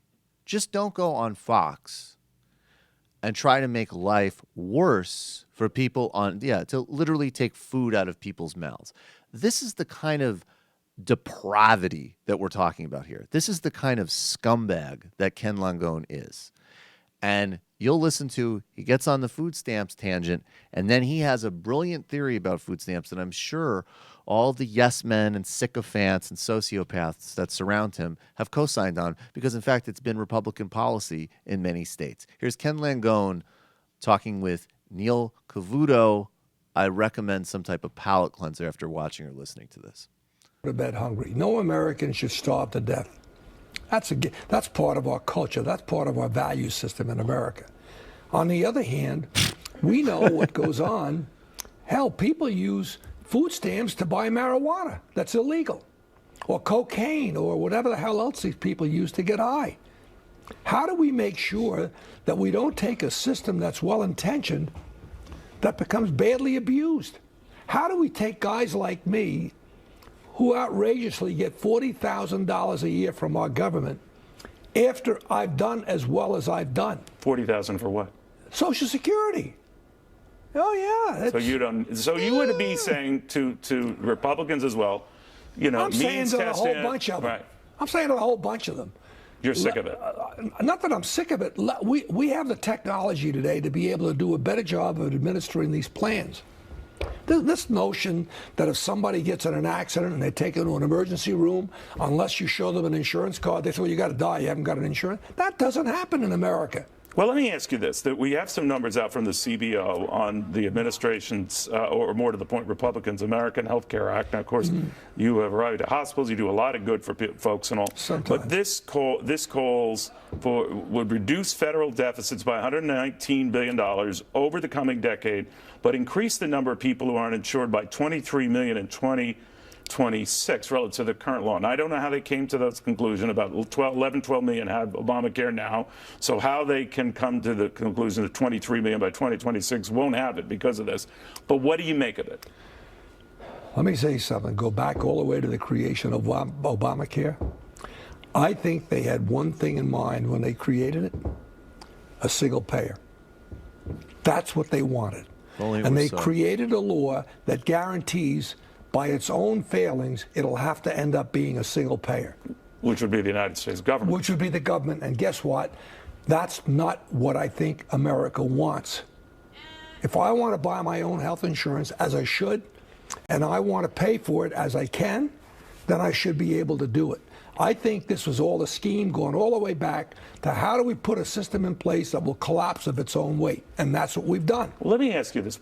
So, okay, if only it were so, and yes, eventually we will need to move to a single-payer healthcare system. Only because it's the only thing that makes sense. It's Or literally the only thing that makes sense. public option, single payer, that sort of thing. Or a public option, which actually, if they had supported a public option, the system might have worked a bit more effectively and actually been the formula to hold off single-payer universal healthcare. There's a lot to unpack there. First, according to the U.S. Department of Agriculture, there's 44 million Americans that participate in food stamps. In 2016, 75% of those people had worked a job the year before they received the benefits. That's in the Daily News.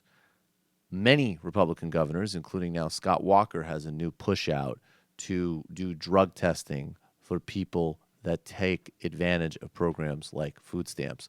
States that have implemented it have shown no disparity in terms of people using drugs that are on those programs, and those programs have proven essentially to be invasive wastes of time, but they fulfill their purpose because the real purpose of that policy is to demean, humiliate, and abuse people that need programs like food stamps. That's the point. Now, there is no reporting and no anecdotal evidence that I know of people going to drug dealers and swiping their EBT cards. I have never heard that in my life. And if he wants to stop getting $40,000 a year in Social Security, he, instead of advocating for cuts and means testing, which will undermine the whole program, I'm sure Ken Langone can come out and say to lift the cap on Social Security taxes, progressively index it, and then he could put a lot more. A lot more than 40,000, Ken. A lot more than 40,000. That will actually benefit the system enormously. And then you won't have to worry about getting the 40K back, because it'll just be part of the way it works. It will just be part of the general fund, and you won't have that burden. You old, horrible, horrible, horrible, disgusting human. And actually, what we should be doing with people like Ken, with the wealth of people like Ken Langone, is taking it from them via taxation and Yes. giving it to people not only in food stamps but in just cash. Just everybody Yeah. should get cash that they could actually use for drugs. Or whatever they want. If they want to use it for Whatever they drugs, want. that's fine. Yes. Yeah. If they want to use it for It's fine. Oreos, that's fine. If they want to use it for quinoa, that's fine. Whatever. I It's would not Ken suggest Lango- quinoa because I'm health oriented, but my bottom line commitment is take Ken Langone's money.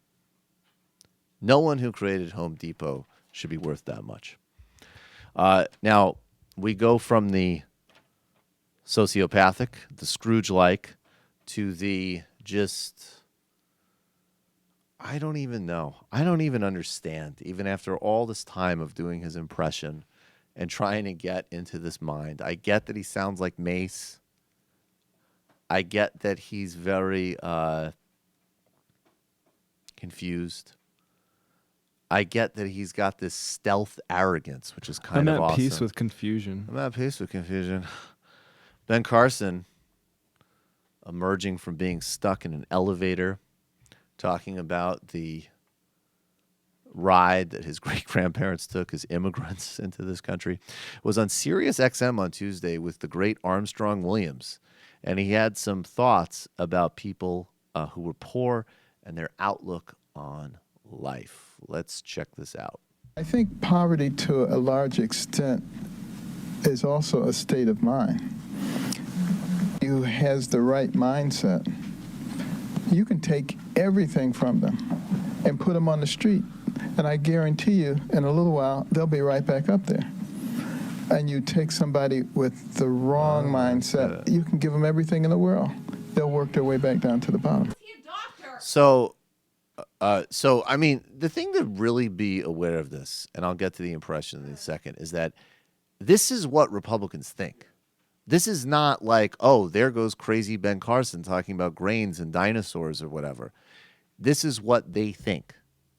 They think that someone who does not have money for any reason whatsoever, it is a perfect reflection of their personal and moral failings, and therefore they deserve endless cruelty and punishment and maybe potentially some coaching on having a more positive outlook done preferably through a church.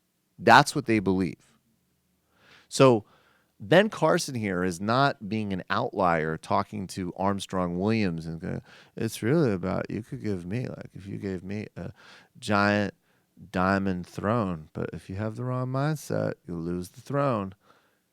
This is Ben Carson distilling the essence of Republican Party politics. When Paul Ryan a couple years ago was pretending that he had some basic moral imagination about poverty, this was one of the things that he actually was putting in play. This notion that, well, of course we're going to make sure that people don't have food, health care, resources, or access to anything, but I want them to have life coaches. I want them to have a game plan.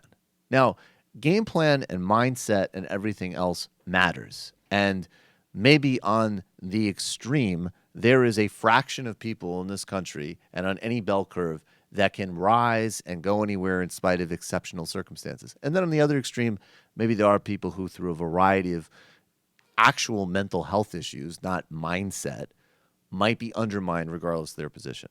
But the vast majority of people exist in a interplay between social and economic forces and where they can have their own interventions in terms of their education levels, personal mindset, social networks, and everything else.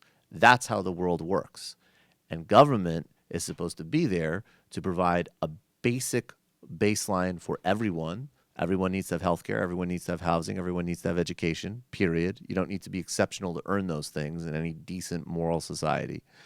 And then, if you want, provide a mechanism to achieve more if that's what you choose. So Ben Carson right there, he goes, it's all just a mindset. That is the Republican policy. It's all just a mindset. Read The Secret and visualize giving your kids food, because we're certainly going to make sure you don't have any. Ben Carson is just so bizarre on so many levels, but especially because he grew up without a lot, and I'm sure that he sees himself as exceptional for having overcome that. And I'm a product of meritocracy. I'm a product of meritocracy. Right, but I don't understand. Then there's the fact that he is black, and to not see the prison industrial complex as a big part. Prison, what? It's not a mindset. It's something that is, it's a structure that is set up to hold certain people back, and that is not an arguable point.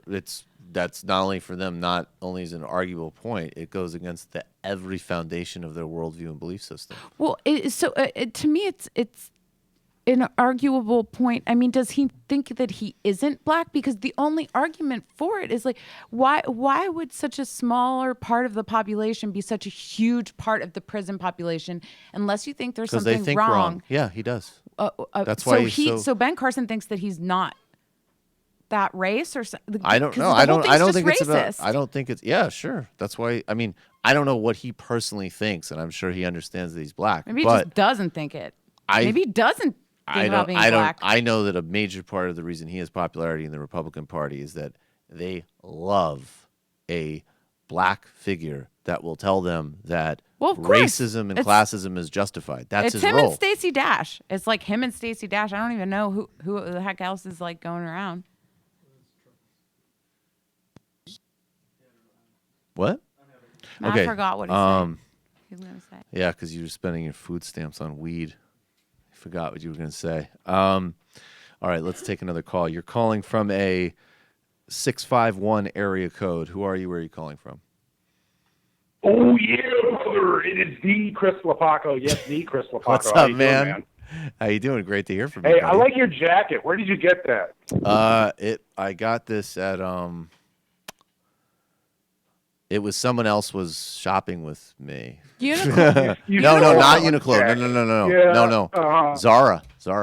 That's you went to Zara and Uniqlo on this spree? Why didn't you tell me about it? I don't know. He also got 2 pairs of identical shoes. Was that a lie? That was a lie. Oh, damn it. Michael. I'm sorry. Hey, and you shaved your beard too. I'm kind of disappointed about that, man. It's getting hot, man. But I'll have some stubble. Okay, Opinions vary on the beard. Every time Kelly says something mean like that, she says it off mic. It wasn't mean. It wasn't. Honestly, polling on the beard was all over the map. I think a beard is nice. It looked nice, except for maybe if you trimmed on the neck, because then it starts to look like. Yup. Are you doing it on purpose? He says yup. All right. So now that we've gone through, I actually like a clean shave, but whatever. Anyways, what else do you have in mind, Mr. Lapaco? Well, I hear these people talking about, and can you hear me okay? Yeah, I can hear you great. Anyway. Yeah. Okay. I hear these people, the politicians talking about, and rich people talking about poor people. Let's get this straight here. They eat steak and shrimp and lobster and arugula, right? So they're eating all this good food, but they also buy potato chips and soda pop and water and whatever. You know what I'm saying? Yeah, and water. We can get rid of everything they have, and they'll be fine, because poverty is just a mindset, and they need to make less money at their jobs so they can make more money later. And I don't know, man. It's just like, it's total 100% backwards. I know we all know this stuff, but it's really like getting to a critical mass right now. You know what I'm saying? So, well, I think, we're living out. I just got to get that off my chest.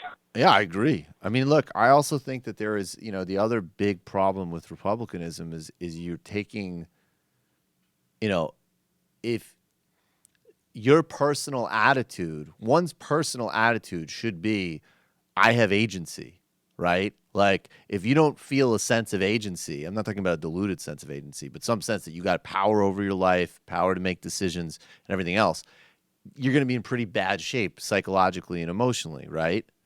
But the notion that you would extrapolate that to build public policy off of, and I just can't underline that enough, because Ben Carson is a demented goofball and everyone knows it, but that's what they all think. Or they either think that, it's Paul Ryan and Ben Carson and it's a mindset and it's your morality, or it's, Donald Trump and Ken Langone, which is like, fuck it, who cares? Maybe you have a bad mindset, maybe you don't. Doesn't matter to me. I got mine, you don't have yours. And those are the belief systems in that party. And that's another reason why it's like politics isn't about persuasion. It's not about debate. It's not about finding this middle ground. It's about power, and it's about conflict, because they fundamentally believe these things, and it's disgusting. It's grotesque, and it's going to lead to a lot of people suffering. It's like they're brainwashed. It's a cult. Like, even, I don't know. Some of them are doing it cynically, and other people are just brainwashed. And a lot of the people that actually vote for these guys are brainwashed, you know? Yeah. I mean, the idea that... one last thing before I go, real quick, I promise. Hillary Clinton had another coughing fit today for about 4 minutes. Oh, shit. While She's she was got giving Parkinson's. a speech. Yeah. I just want to say I voted for the candidate with the green energy policy, okay, or whatever, New Deal. Give it to me. Give me the drop. I'll talk to you guys later. Bye. I voted for the Green Party, the only candidate with a green energy plan, so I feel pretty proud of myself. You know what was funny was that I was the only candidate that voted for a new Green Deal, so I feel pretty proud of myself about that. You all confused. Wrap it up. Kelly just said, "You're all confused. Wrap it up." We have nice coaching from the sidelines there. Thank you. Speaking of, that's what Greg Popovich was saying in the Western Conference Finals the other day. Right. But we have some interesting, kind of troubling footage. Of Trump. Let's. You know what? This is a great point. It's not troubling. It's not troubling. This is just reality, and I wish we had more footage like this. I'm serious.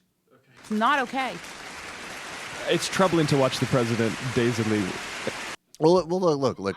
Troubling or not troubling, it is quite ironic that Donald Trump, who used rumors and innuendo about Hillary Clinton's health, and obviously there was this whole ecosystem that spread all these lies about her, that she was on death's door and all the rest of the it. Malfunctioning robot thing they did. Robot glitcher, thing they did. I can't remember what they did. That she has got a glitch. I don't want someone with a glitch. This is a guy who, in addition to, let's be really frank, like from a psychiatric perspective, should not be running anything. He, under more stress, I'm sure, than he's ever been in his lazy, indulged, handed to, disgusting He probably heard life. about what was going on with Jared, maybe, or something like that. Yes. He has no idea what the hell he's doing. And here he is. This is just from recently. He was with Bibi Netanyahu. They were doing a sit-down. He's with his friend Bibi. And, you know, you're sitting, you get the photo shots, and then you stand up for one of those. Now we're standing, we give each other the handshake, and then it's time to walk off. Now, Trump here, I'll just say for people listening, and then we can watch it.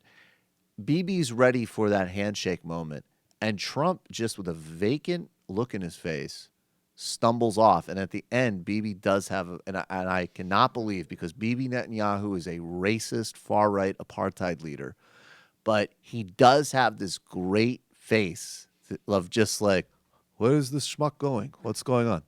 So let's take a look at this.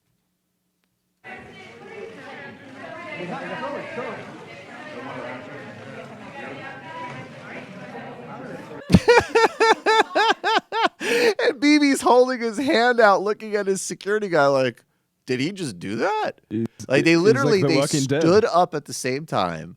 Bibi's like, all right, now we're going to get the standing handshake. And Trump just kind of tilts his head, almost ducks his head a bit, and just starts kind of shuffling off, almost as if, yes, he did get, like, he either saw a tweet that hit him, like someone called him fat on Twitter, or it was like, Jared's under investigation by the FBI.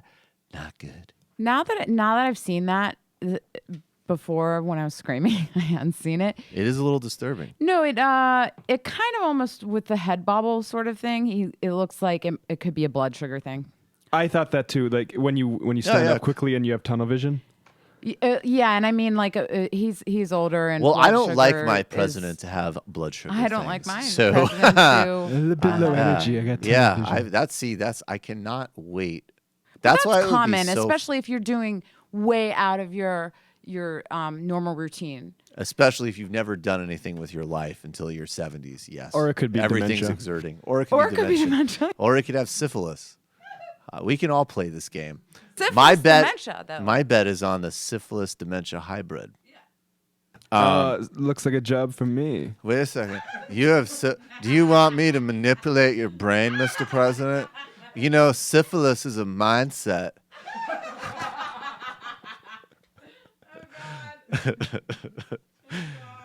Okay, let's now we'll get to this really quickly. The Fourth Circuit has blocked Trump's Muslim ban.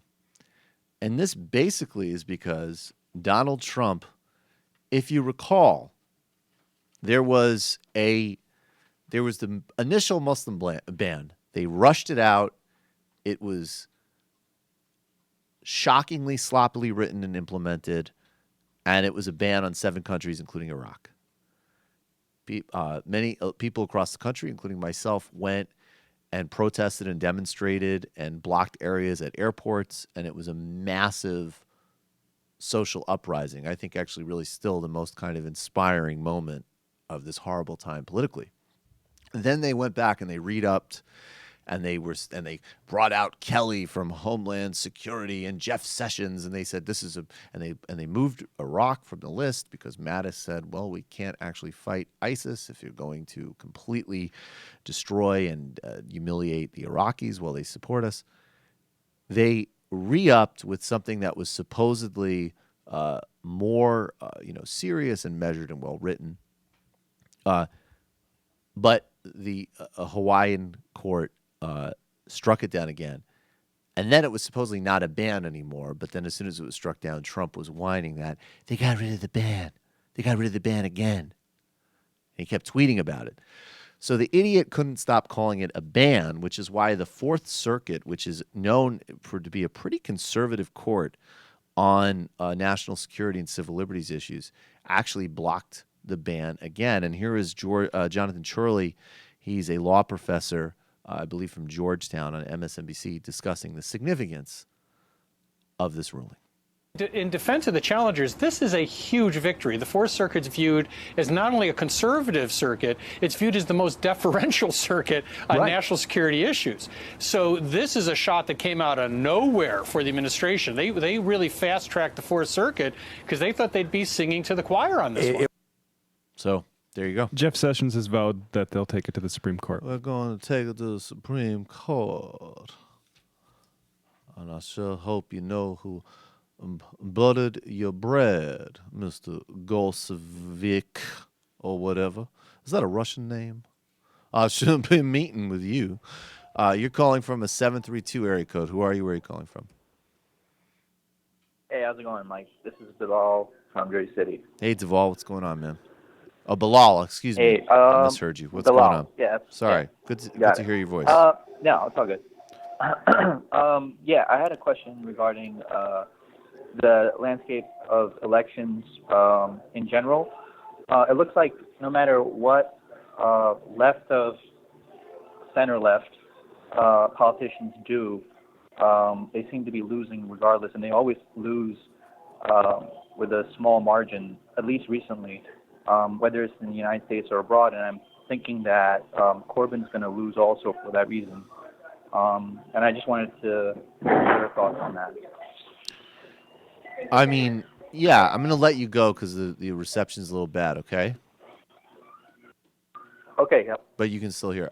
Yeah, I mean, I think what you have right now is you have a situation where generally, with the obvious significant exception of Emmanuel Macron, but the center and the center-left have kind of collapsed because the contradictions in modern center-left governance have been revealed, particularly in Europe, where they have not been able to stop the onslaught of austerity. And I do think you have a dynamic where in an environment where, and this is, the Mark Blythe point, in an environment where there's massive inequality, instability, problems and shifts in the economy, if there isn't a real robust answer to that, then the sort of typical right-wing politics of retribution, of misogyny, of racism, of homophobia, of transphobia, of all of the phobias, all of the bigotry, all of the cultural resentments comes to the top, and you can build a politics out of it. The other challenge is that even with, again, look at Europe, and you're talking about parties that have much less power, even just like a place like Greece, Syriza has some limits because of their situation in the international system. Podemos has limits. But even these more left-wing parties that are emerging are still operating in frameworks that fundamentally favor market fundamentals. So, that's why on a relative level, this is a thing that, again, I'm sorry, I will use this term again. This is what the dumb left missed. I'm probably more left than some people that have those politics. I mean, I think we need to have a radical redesign of the economy, and we do need to move into some type of post-capitalist space ultimately. But how that's done is through economic changes, it's through social movements, and it's through things that are happening in a variety of ways that we can't even fully track right now, although they are happening in certain areas. I would suggest there's a site called Peer to Peer by Michelle Bowens that kind of chronicles some of these things. But electorally, you got to vote for the least damage. And, at least in the United States, these margins are significantly smaller. The race in Kansas, the race in Montana, you're going from major Republican wins to much smaller Republican wins. And if those numbers hold up in a general and broadly distributed sense over the entire electorate in 2018, Democrats will take the House back. And I think, Corbyn's cutting that margin, and that's a good thing. You're calling from a 513 area code. Who are you? Where are you calling from? Hi, this is Joe from Dayton, Ohio. Hey, Joe, what's on your mind? Hey, first thing, I really like these Michael Days, so thanks for doing this. Oh, appreciate it. Thanks. But I have a question. I've been asking on Twitter, and you don't always get the answer you want on Twitter. Okay. California and New York are working on their own statewide single-payer options, some versions of it, correct? Yeah. Is there anything bureaucratically or regulation that's preventing two states like that to say, hey, let's work together? You have 40 million people and $2.4 trillion. We have 20 million people and a couple $1 trillion worth of, the United States economy. Yeah. Can't they do that, or is there something preventing that? I don't think there's. I We can don't go know. around I don't this know federal practically regulation. how that would work in terms of them joining each other, but there's nothing preventing that. I think, you could see a lot more. Like during the Bush administration, northeastern states implemented their own agreements on cutting certain global warming pollutions and emissions, and obviously California on the environment is moving forward in a lot of ways, regardless of Trump. The biggest problem, though, with those two states now with regards to single payer are, and from different perspectives. So Andrew Cuomo is a very right-wing corporate hack, and there's no way he supports single-payer healthcare, and there's no way he's going to support that initiative, right? So Andrew Cuomo's a problem. California, Jerry Brown is a very different political animal, and I disagree with him on a lot of stuff. I'm more left than him. I haven't liked some of the things he's done, but he's someone who has supported single-payer in the past and actually has a very good understanding of issues like inequality, but he's a deep pragmatist, and the single-payer bill, as far as I understand right now in the California legislature, would cost more than the entire California state budget. Now, I would still move forward with it, and I think, obviously, there sure is money in California. You just got to take it to fund something like that, and that's ultimately what this stuff is going to start to come down to, right? But Jerry Brown isn't going to sign that, I doubt, anytime soon, unless, he might move in that direction, and he's certainly committed to preserving the expansion of healthcare that California has achieved under Obamacare. But before we get to dealing with that problem, you got to kind of face the political realities of those states, which are questionable on that front. Well, I appreciate it. It's just something I've been thinking about for a while and wondering if there was ever a way for blue states to work together on something. I mean, I understand Cuomo wouldn't do it, but at some point, maybe before we could do it federally, I want to bring the people in Alabama with me. I just don't want them to hold me back anymore. I hear that. If they could see But I don't progress, I wouldn't maybe say, hey, I want that over there. I wouldn't think about it, though, that way. I don't think it's about states. I mean, in a place like Alabama, there's plenty of people that want and need single-payer health care. It's just they're basically running in a feudal system practically.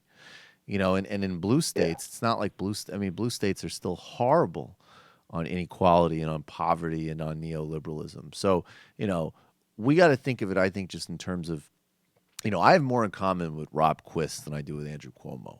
in terms of politics. And it's really about a progressive push. It's not about blue versus red. It's about insider versus outsider, and it's about progressive versus everything else. I appreciate the call.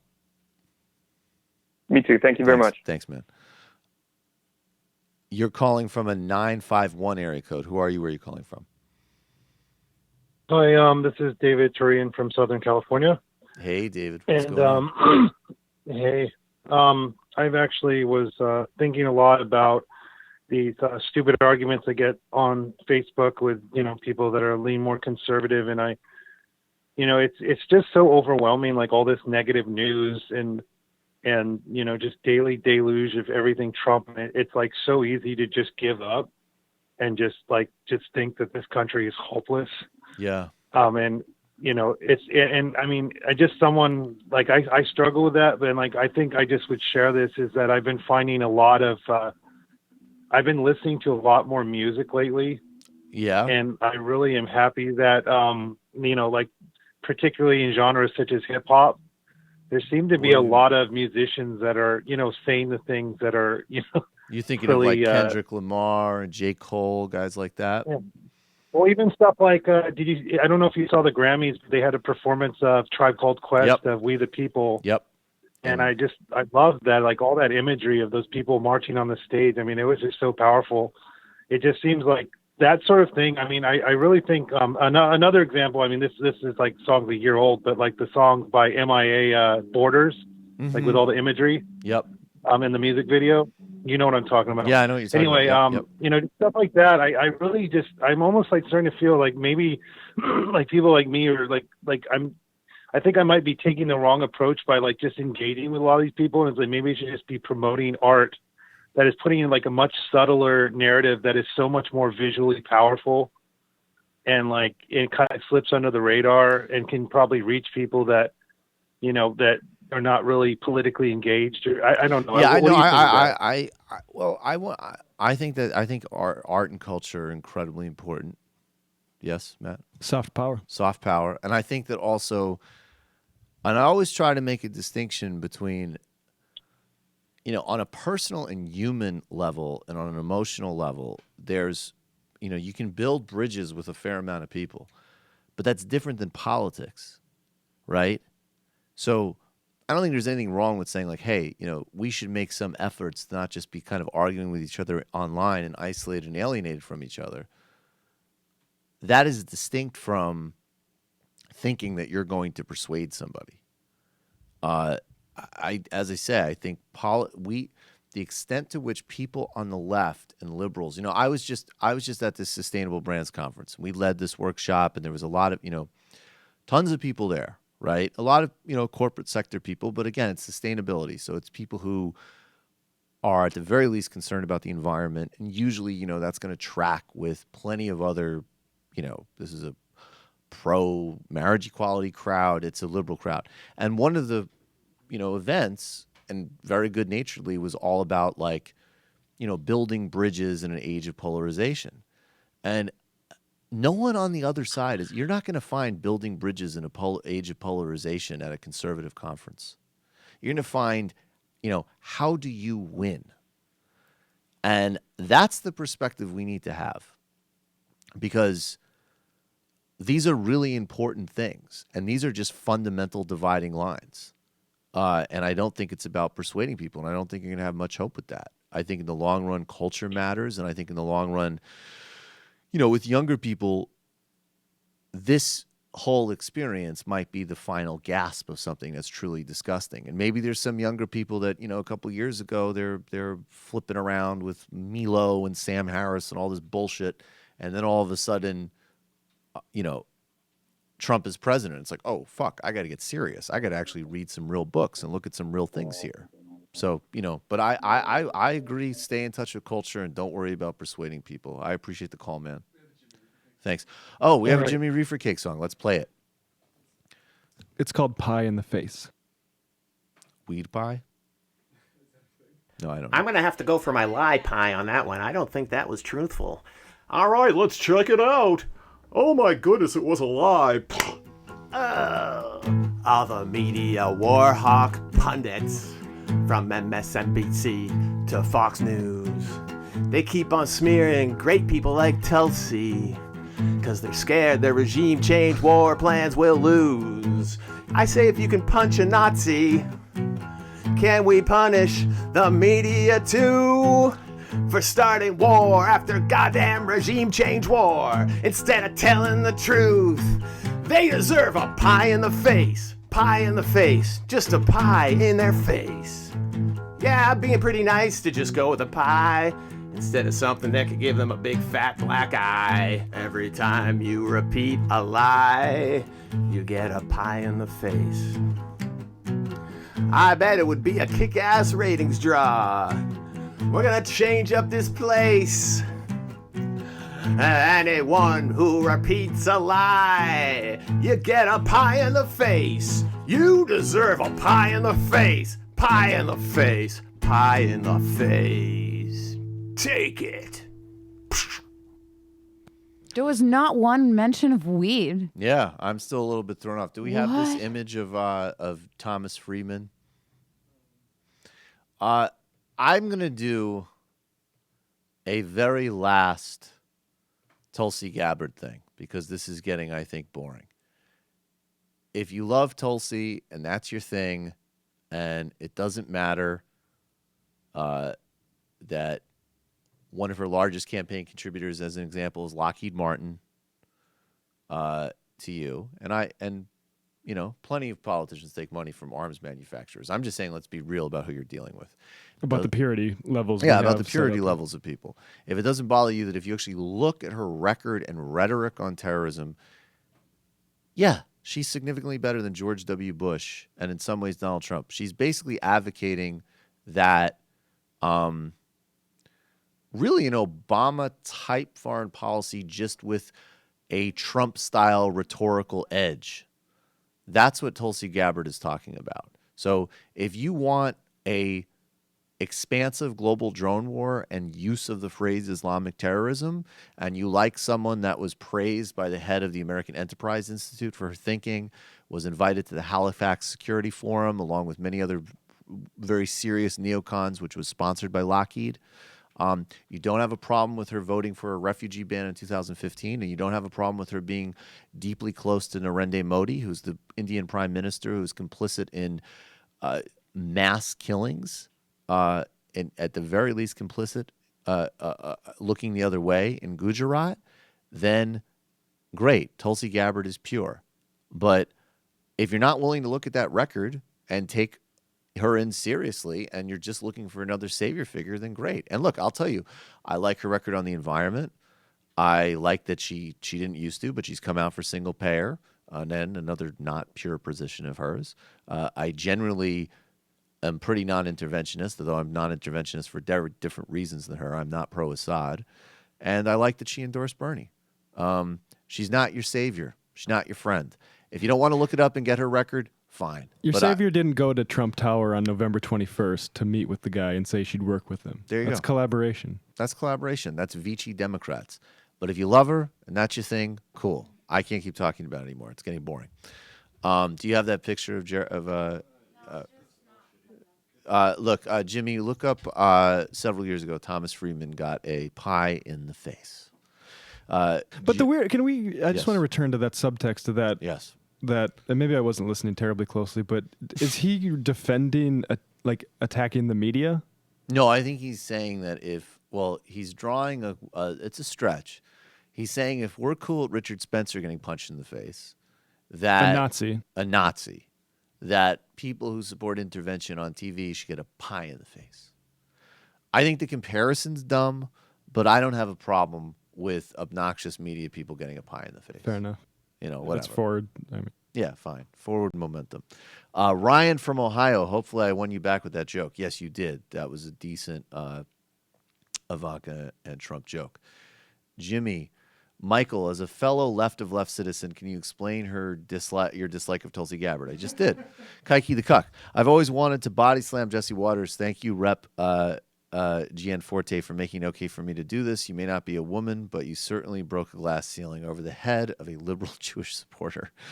The Cuck Stoposphere. Hey, Michael, did you notice the movement to influence advertisers to drop the Hannity show, and the list includes Pro Flowers and Sherry's Berries? Thought you would know and love to hear your opinion. Great. Wait, what? I guess they advertise. They must advertise on his radio show. WMD Whitey. Go get back to talking about Social Security tax cap. I'm worried about the trust fund running short. Joseph Ballin, another hit piece by the failing Jacobin Times on Tulsi Gabbard. You know what? Joseph Ballin's joking. No, he's not. The failing Jacobin Times, you're joking. You're joking. You're absolutely joking, and I'm not going to read all of this. Michael Brooks' future wife. Michael, I love it when you host. You're smart, funny, and handsome. Marry me. LOL. Happy Memorial Day weekend. Thank you. Petrus, read a Saudi arms deal. What would be an appropriate commission for Trump and Jared? What would be fair in your view? Also, does an appropriate commission? At least 15%. Also, does Melania stay in New York after the end of the school year? I bet she will. The civil rights horse has left the barn. History has shown that absent transformative disruptive event, power does not tend to relinquish it. Bertel Mecht. Brooksy, you said earlier that you were worried that about centrist types using the Quist loss as a justification for tracking right, and don't check Twitter. Just don't. Because the libs are already out here saying stuff that makes me want to put a face through my own goddamn head. I know, I'm sure they're saying all sorts of stupid shit. I'm reaching a breaking point with my tolerance for these lily-livered cowards. Also, shit, John Part Horitz, old J-Pod. I haven't heard from him since he fell from the wall. Had no idea that all the king's horses and all the king's men were able to put him back together again. Black Gorka. What the fuck? What does Matt think about the game Pharisee 5? It's going to take place in Montana, fighting against radical Christian extremists. I have... Oh, you say Far Cry? Far Cry, yeah, excuse me. I saw that. It looks like you kind of... a lot of Gavin McInnes-looking villains in that, which actually looks pretty funny. That's hilarious. I would play that game. Leaked Comey memo. During my encounter with the president, he stressed that I... just let this all go with respect to my inhibition stemming from my fear of impugning my integrity. He assured me that I would remain nonpartisan in the public eye because even though he's the president, he's not a politician. He also said that if it made me more comfortable, we could make this bipartisan and invite Ivanka. Purple-headed warrior, there's no innocent explanation for why the Manchester suicide bomber was able to travel freely between Libya, Syria, Turkey, and UK at all, let alone when he was known to the intelligence services. The only explanation is that the imperial ruling class benefits from terrorism, both the kinds unleashed in targeted countries and the kinds that kill U.S. and EU citizens. Is that not obvious? Have the courage to accept this terrible truth. Bravo-matic, not sure what the Asif strategy is. The milk and toast ads for his campaign I've seen, both parties are bad. Vote for me. Handle ads say Asif is an ISIS agent being mind-controlled by Nancy Pelosi. Right, well, that sounds about right. Milk toast. Milk and toast. No, it's not. It's milk and toast. No, it's milk toast, and it's a totally different word. It's not milk and toast. Muslims who want to control the Middle East and ultimately the world would love to see In God We Trust stricken from our money and replaced with In Muhammad We Trust. Allahu Akbar. What is it again? Tell me. Milk toast. MILQE. Okay. QUE. Don't spell it. It'll only make it more confusing. Milk toast. You're calling from a 585 area code. Who are you? Where are you calling from? Hi, Michael. This is Rebecca from Boonville. How are y'all doing? I'm doing good, Rebecca. How are you? I'm doing okay, hanging in there. Ben Carson is absolutely maddening. I am. How are you doing, Rebecca? What's up? Holla at you, girl. How's Boonville? All the Boonville that's look as good as you. Hey, baby. Boonville's fabulous, baby. You need to come up to my land and hike with me and fish with me, baby. I don't know if I could do that. I don't want to get abducted and go to a sunken place. All right. What? So, yes, he's maddening. What else did you have in your mind? Yes. And I just want to mention, I too hover between hope and despair, as the previous caller was talking about, and so that's why I've kind of gotten involved locally. Right. One thing that I just want to share, just from a personal perspective, I work. Part of my job is that I work at nursing homes. I do music. I'm a musician, and I do music at nursing homes in New Hartford and Utica and Herkimer. and their rehab centers as well. And this Republican and Trump Care plan, a lot of the folks that live in those nursing homes and those rehab centers, they depend upon Obamacare, and they depend upon Medicaid. Right. And this plan would just, it breaks my heart. Yep. It would just decimate. And these people, are amazing people. There's an older gentleman, 94-year-old gentleman, who was a farmer and, just fabulous, fabulous man. I look into his eyes, and for all I know, he voted for Trump. But right. It's heartbreaking. It's heartbreaking, and people just need to really understand that these are not faceless numbers of people. These are men and women who cannot take care of themselves. Yep. And what are they to do? Yeah, it's Yep. I hear you. Thank you for the call. Absolutely. Take care. Bye. You're calling from a 708 area code. Who are you? Where are you calling from? Hi, Mike. This is Zach from the Chicagoland area. Hey, Zach. What's going on, man? Hey, I'm calling in to talk about how people really need to get involved. I'm personally a part of the Indivisible group 123 Go. And in addition to just kind of organizing like marches, phone banking, all that kind of stuff, being aware on the local and federal level about stuff, we've also been able to get different candidates to come in to talk to us, which I think everybody would like to be able to do to talk with, those candidates. Definitely. And I don't know how familiar you guys are with the Illinois 3rd District's congressional candidate or current Congressman Dan Lipinski, but he's Dino's Dino. Okay. Very, very conservative. And so we've been able to get two candidates so far, Marie Newman and Matt Tomkowski, I want to say his name is, to come in and talk to us in our past two meetings. So if you want to get involved and be able to talk with different candidates and stuff, Indivisible is a good way to go. And this upcoming Tuesday, we're actually having a town hall with Chris Kennedy for our governor's race to take out Rauner. Great. Okay. So this is, so people should get that. Obviously, Indivisible is a very smart way to get involved, and people need to keep throwing absolutely everything they have at these people on health care and just making their lives as miserable as possible right up until 2018 election day. And being on the streets, it's incredibly important. So you're doing awesome work. I appreciate the call.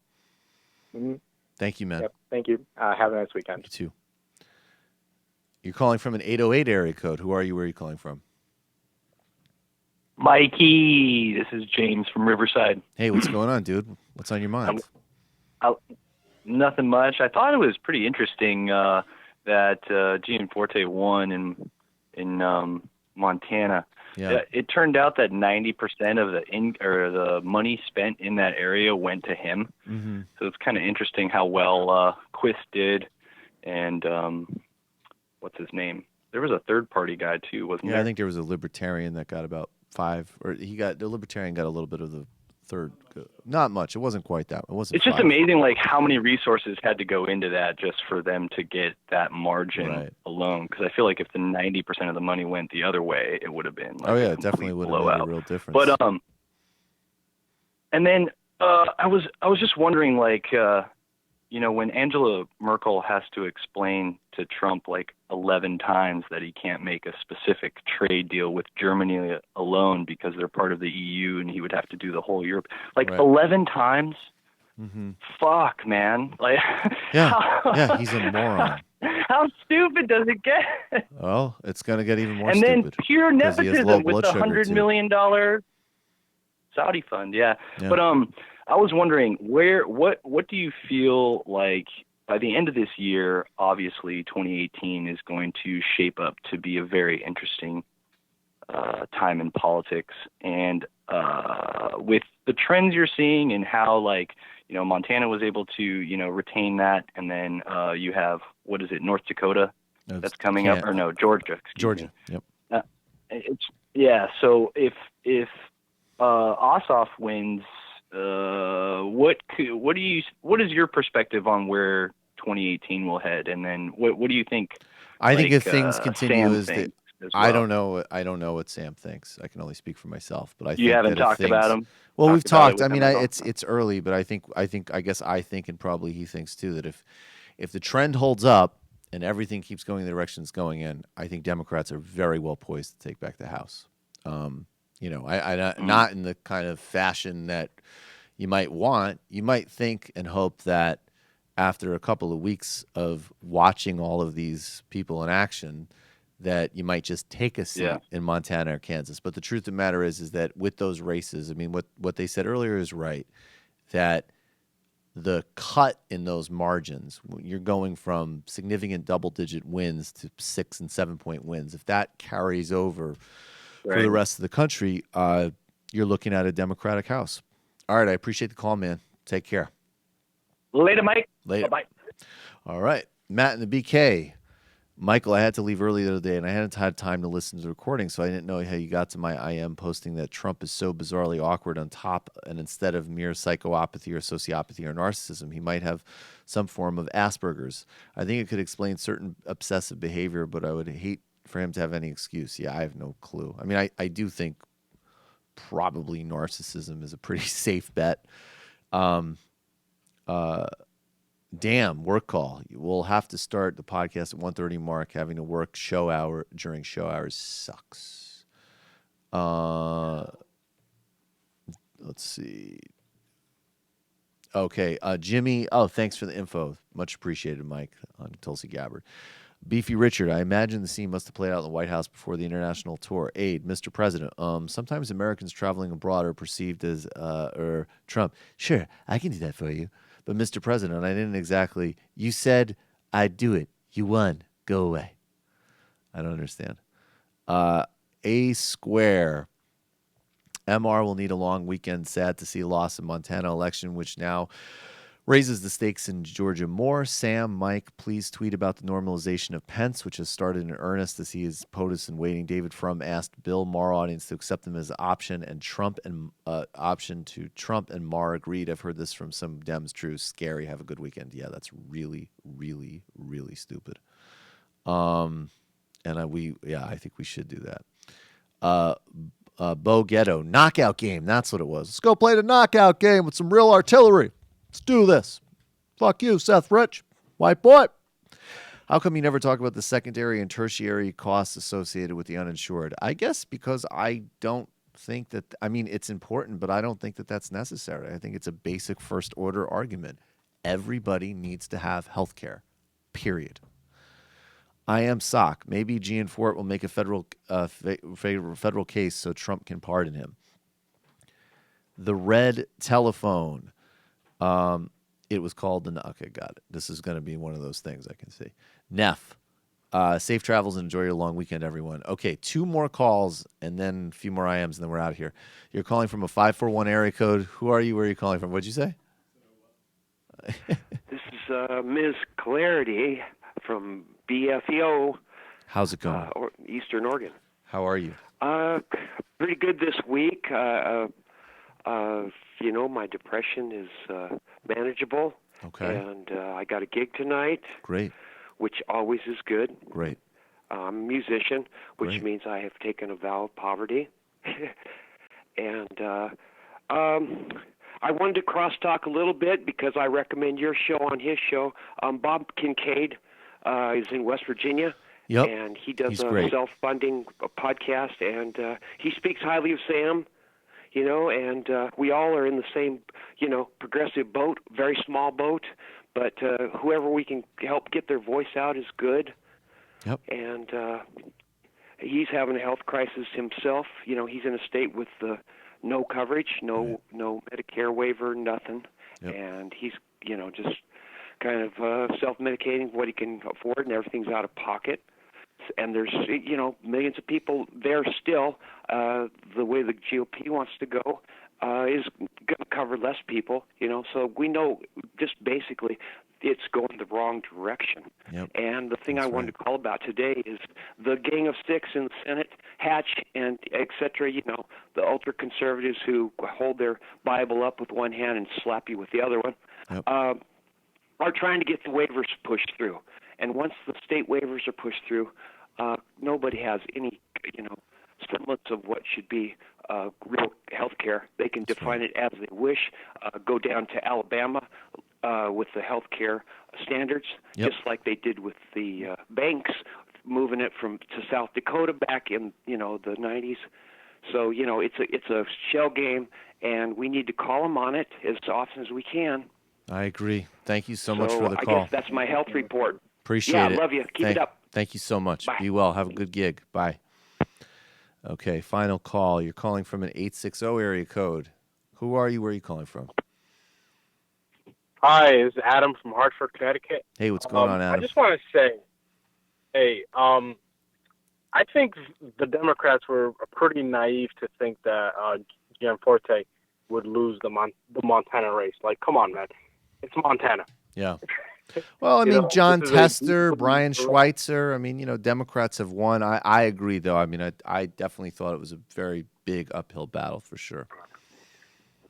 But they should have put more money. But they should have put more money into it, though. They should have been dumping money in it the whole time. I agree with you on that. And my second and final point is regarding the Republicans and what happened in Montana, where that journalist got body slammed. The Republican Party, you guys have to realize, is the fringe, okay? They will justify and they will defend each other no matter what. Right. Elected a guy who bragged about sexually assaulting women. Definitely. So it's not a stretch to think that a congressperson now assaulting a journalist, they would rally behind a guy like that. I agree 100%. So, yeah, I love your show, though. It's great. Appreciate it, man. Have a great weekend. Thanks so much. All right. I'll go through some IMs, and then we're out of here. Letter carrier. I'm not too familiar with the guest you had on with Cliff, but you should consider him more often on Fridays. The feminine perspective really balanced out well with Cliff's rugged masculinity. Sam's de minimis penis. Matt should go on a classic channel, only fast. Try watching only channel 2, 7, and 11 VHF and only 43 and 55 UHF and see how the world looks to him. I don't know what any of that means. Yeah, I don't know what that is. I don't get it. Bar Chame. Did you know that anything about voters in Montana, large numbers who voted early, but after the assault wanted to change their votes? I don't know anything about that. Sam I Am. Yo, Michael, I'm a Sam Harris fan, and he's right. If liberals can't admit the reality of radical Islam, the feminine fascists will be the one doing it. Trump, Le Pen, Britain first of the world, who say radical Islam. That was all right. I get it. You've I am the same thing like 1,000 times. Come on, man. We gotta move on here. Zappaw, Friday movie recommendation: The Handmaiden, the latest movie by Park Chan-wook, the director of Old Boy. Was already a fan of his style, and he's only improved. The important note: there are a lot of erotic and explicit scenes, but they're integral to the wonderful movie. I'm 28, 29 in a few weeks. The other 28-year-old guy gave me thoughts as well. Thanks for keeping a light on, Michael. Welcome. Happy birthday. CC Pro, we should change the terms of campaign approaches. Going negative still sounds well negative. I'm thinking of going negative as being Willie Horton or flip-flopping ads. Why not make a distinction between going negative personal slurs that slur an opponent and going fact? Because it's not just facts. You have to create a narrative, and you have to really rip into somebody.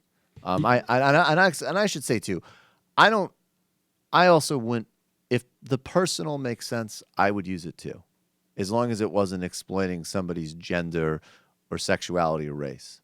But you could argue, like, the way the Obama team attacked Mitt Romney was personal because it linked how completely out of touch he is and his silver spoon life with what he was willing to do to people. And that was good. That was smart. So, and I don't think it's simply a question of facts. It's definitely about narrative as well. But I hear what you're saying. Maybe we could think of a term better than going negative. Riley Queel, if we're going to flip Congress, these violent Republican candidates are going to do their body slamming at least once a week. Kushner is less a slumlord than a pricky opportunist slumlord who rents rate-stabilized buildings below market, pushes tenants out, and then does some real renovations, thus skyrocketing market values. Yes. In any scenario, he is a scumbag. But that's also how they push tenants out through torturing them. That's what Trump did. Trump used to hire homeless people to go in the bathroom in the hallways of buildings that he wanted to get people out in. Wooden computer. Can I send a full band cover of Lapa for you guys? Yes. MajorityReporters@gmail.com. PP on my face. Can Donald Trump commit a gaffe so incredible that even he admits he has to resign? No. You kidding me? Ilmek. Jacques Fresco was a leftist futurist. Pretty much everyone disagrees with everything. Pretty much disagrees with everything that Greg ever called in about. Rest in peace. Can we test senators, state reps, and mayors for drugs? They're paid taxes. I'm serious. I agree. If I was in the House, I would introduce that bill. Chicago Don. Greg talks a lot and says very little. Too bad he got cut off blabbering about McCarthyism. That would have been entertaining, followed up by a indiscriminate call to discriminate. I know you're right, but it was a tight day, and we'll have many more conversations with Greg, obviously. Much love to Greg. Okay. That's kind of funny, but I'm not going to read it. You're in trouble. Censor sweep. The BBC had an article quoting current security minister and Homeland Secretary under Blair. They both gave wishy-washy the haze for a freedom-type explanation for terrorism. It looks like an article has been updated to include one quote from a former MI5 who agreed locksmithery is awesome. Mr. Stooks, do you think that maybe the problem isn't profiling per se, but what the profiles aren't specific enough? If you're profiling, as soon as you get something specific and highly evidentiary, you're not profiling. Let's see. All right, just a couple more. Matthew, film guy, you will have a behind the scenes film in a few hours. Okay, cool. Why isn't Kelly comfortable in it? You only shot her from the good side. I only shot her from the good side. Big Steve. Not sure if you talked about it, but the New York Assembly passed the Medicare for All bill. Yes, we talked about that briefly. Sam said I was uncomfortable. I wasn't uncomfortable. Yeah, I just wanted Sam not to say what he was saying. I'm totally We're all comfortable on video. Shut up, Matt. All right. Sam.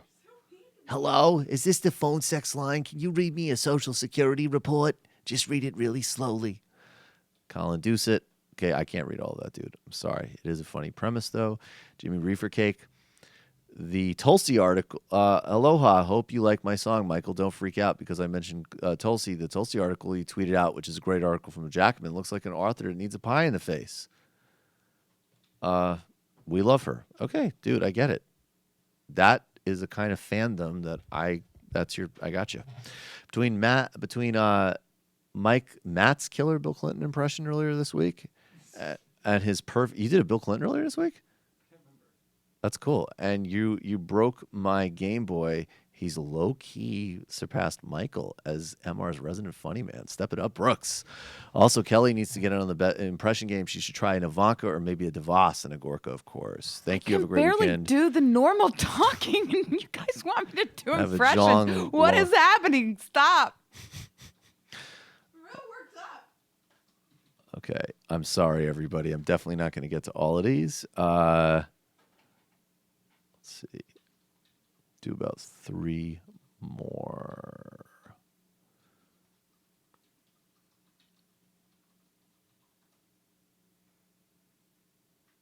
Jabble Cat.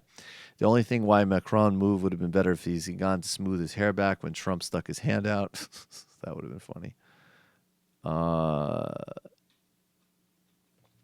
Shame, and I am Jackman has an article called Tulsi Gabbard is Not Your Friend. I'm going to grab some popcorn. Yeah, there's obviously going to be a lot of feelings about that. And I don't think there's a lot of Jacobin readers who are going to be so yeah, upset at no, that not thing. I people think it's who read a the Jacobin. different audience. No, it's definitely a different audience.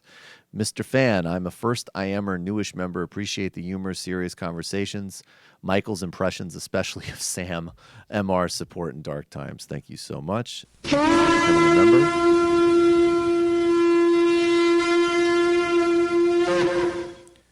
And let's make this the final IM of the weekend. I hope this is a good one. This can't be, but I will read it. Shoo, Greg's the worst. Terrorism's horrible, but only influence they will ever speak of is by scaring weak-minded and have us respond in horrible ways. They scared us to lock up the Japanese Americans in numerous atrocities. Modern terrorists are not nearly as big a threat as the Axis, and I can't believe how weak and scared modern Americans can be. Fair enough. And the final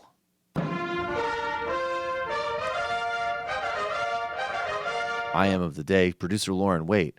Then why do lesbians and day laborers keep hanging out at Home Depot? They should go on a True Value or somewhere else. Okay? That's it for us. No show on Monday. We're back live on Tuesday. Have a good weekend, everybody. Thank you so much. To get to where I want, but I know somehow I'm gonna get there. I wasn't looking when I just got caught between the truth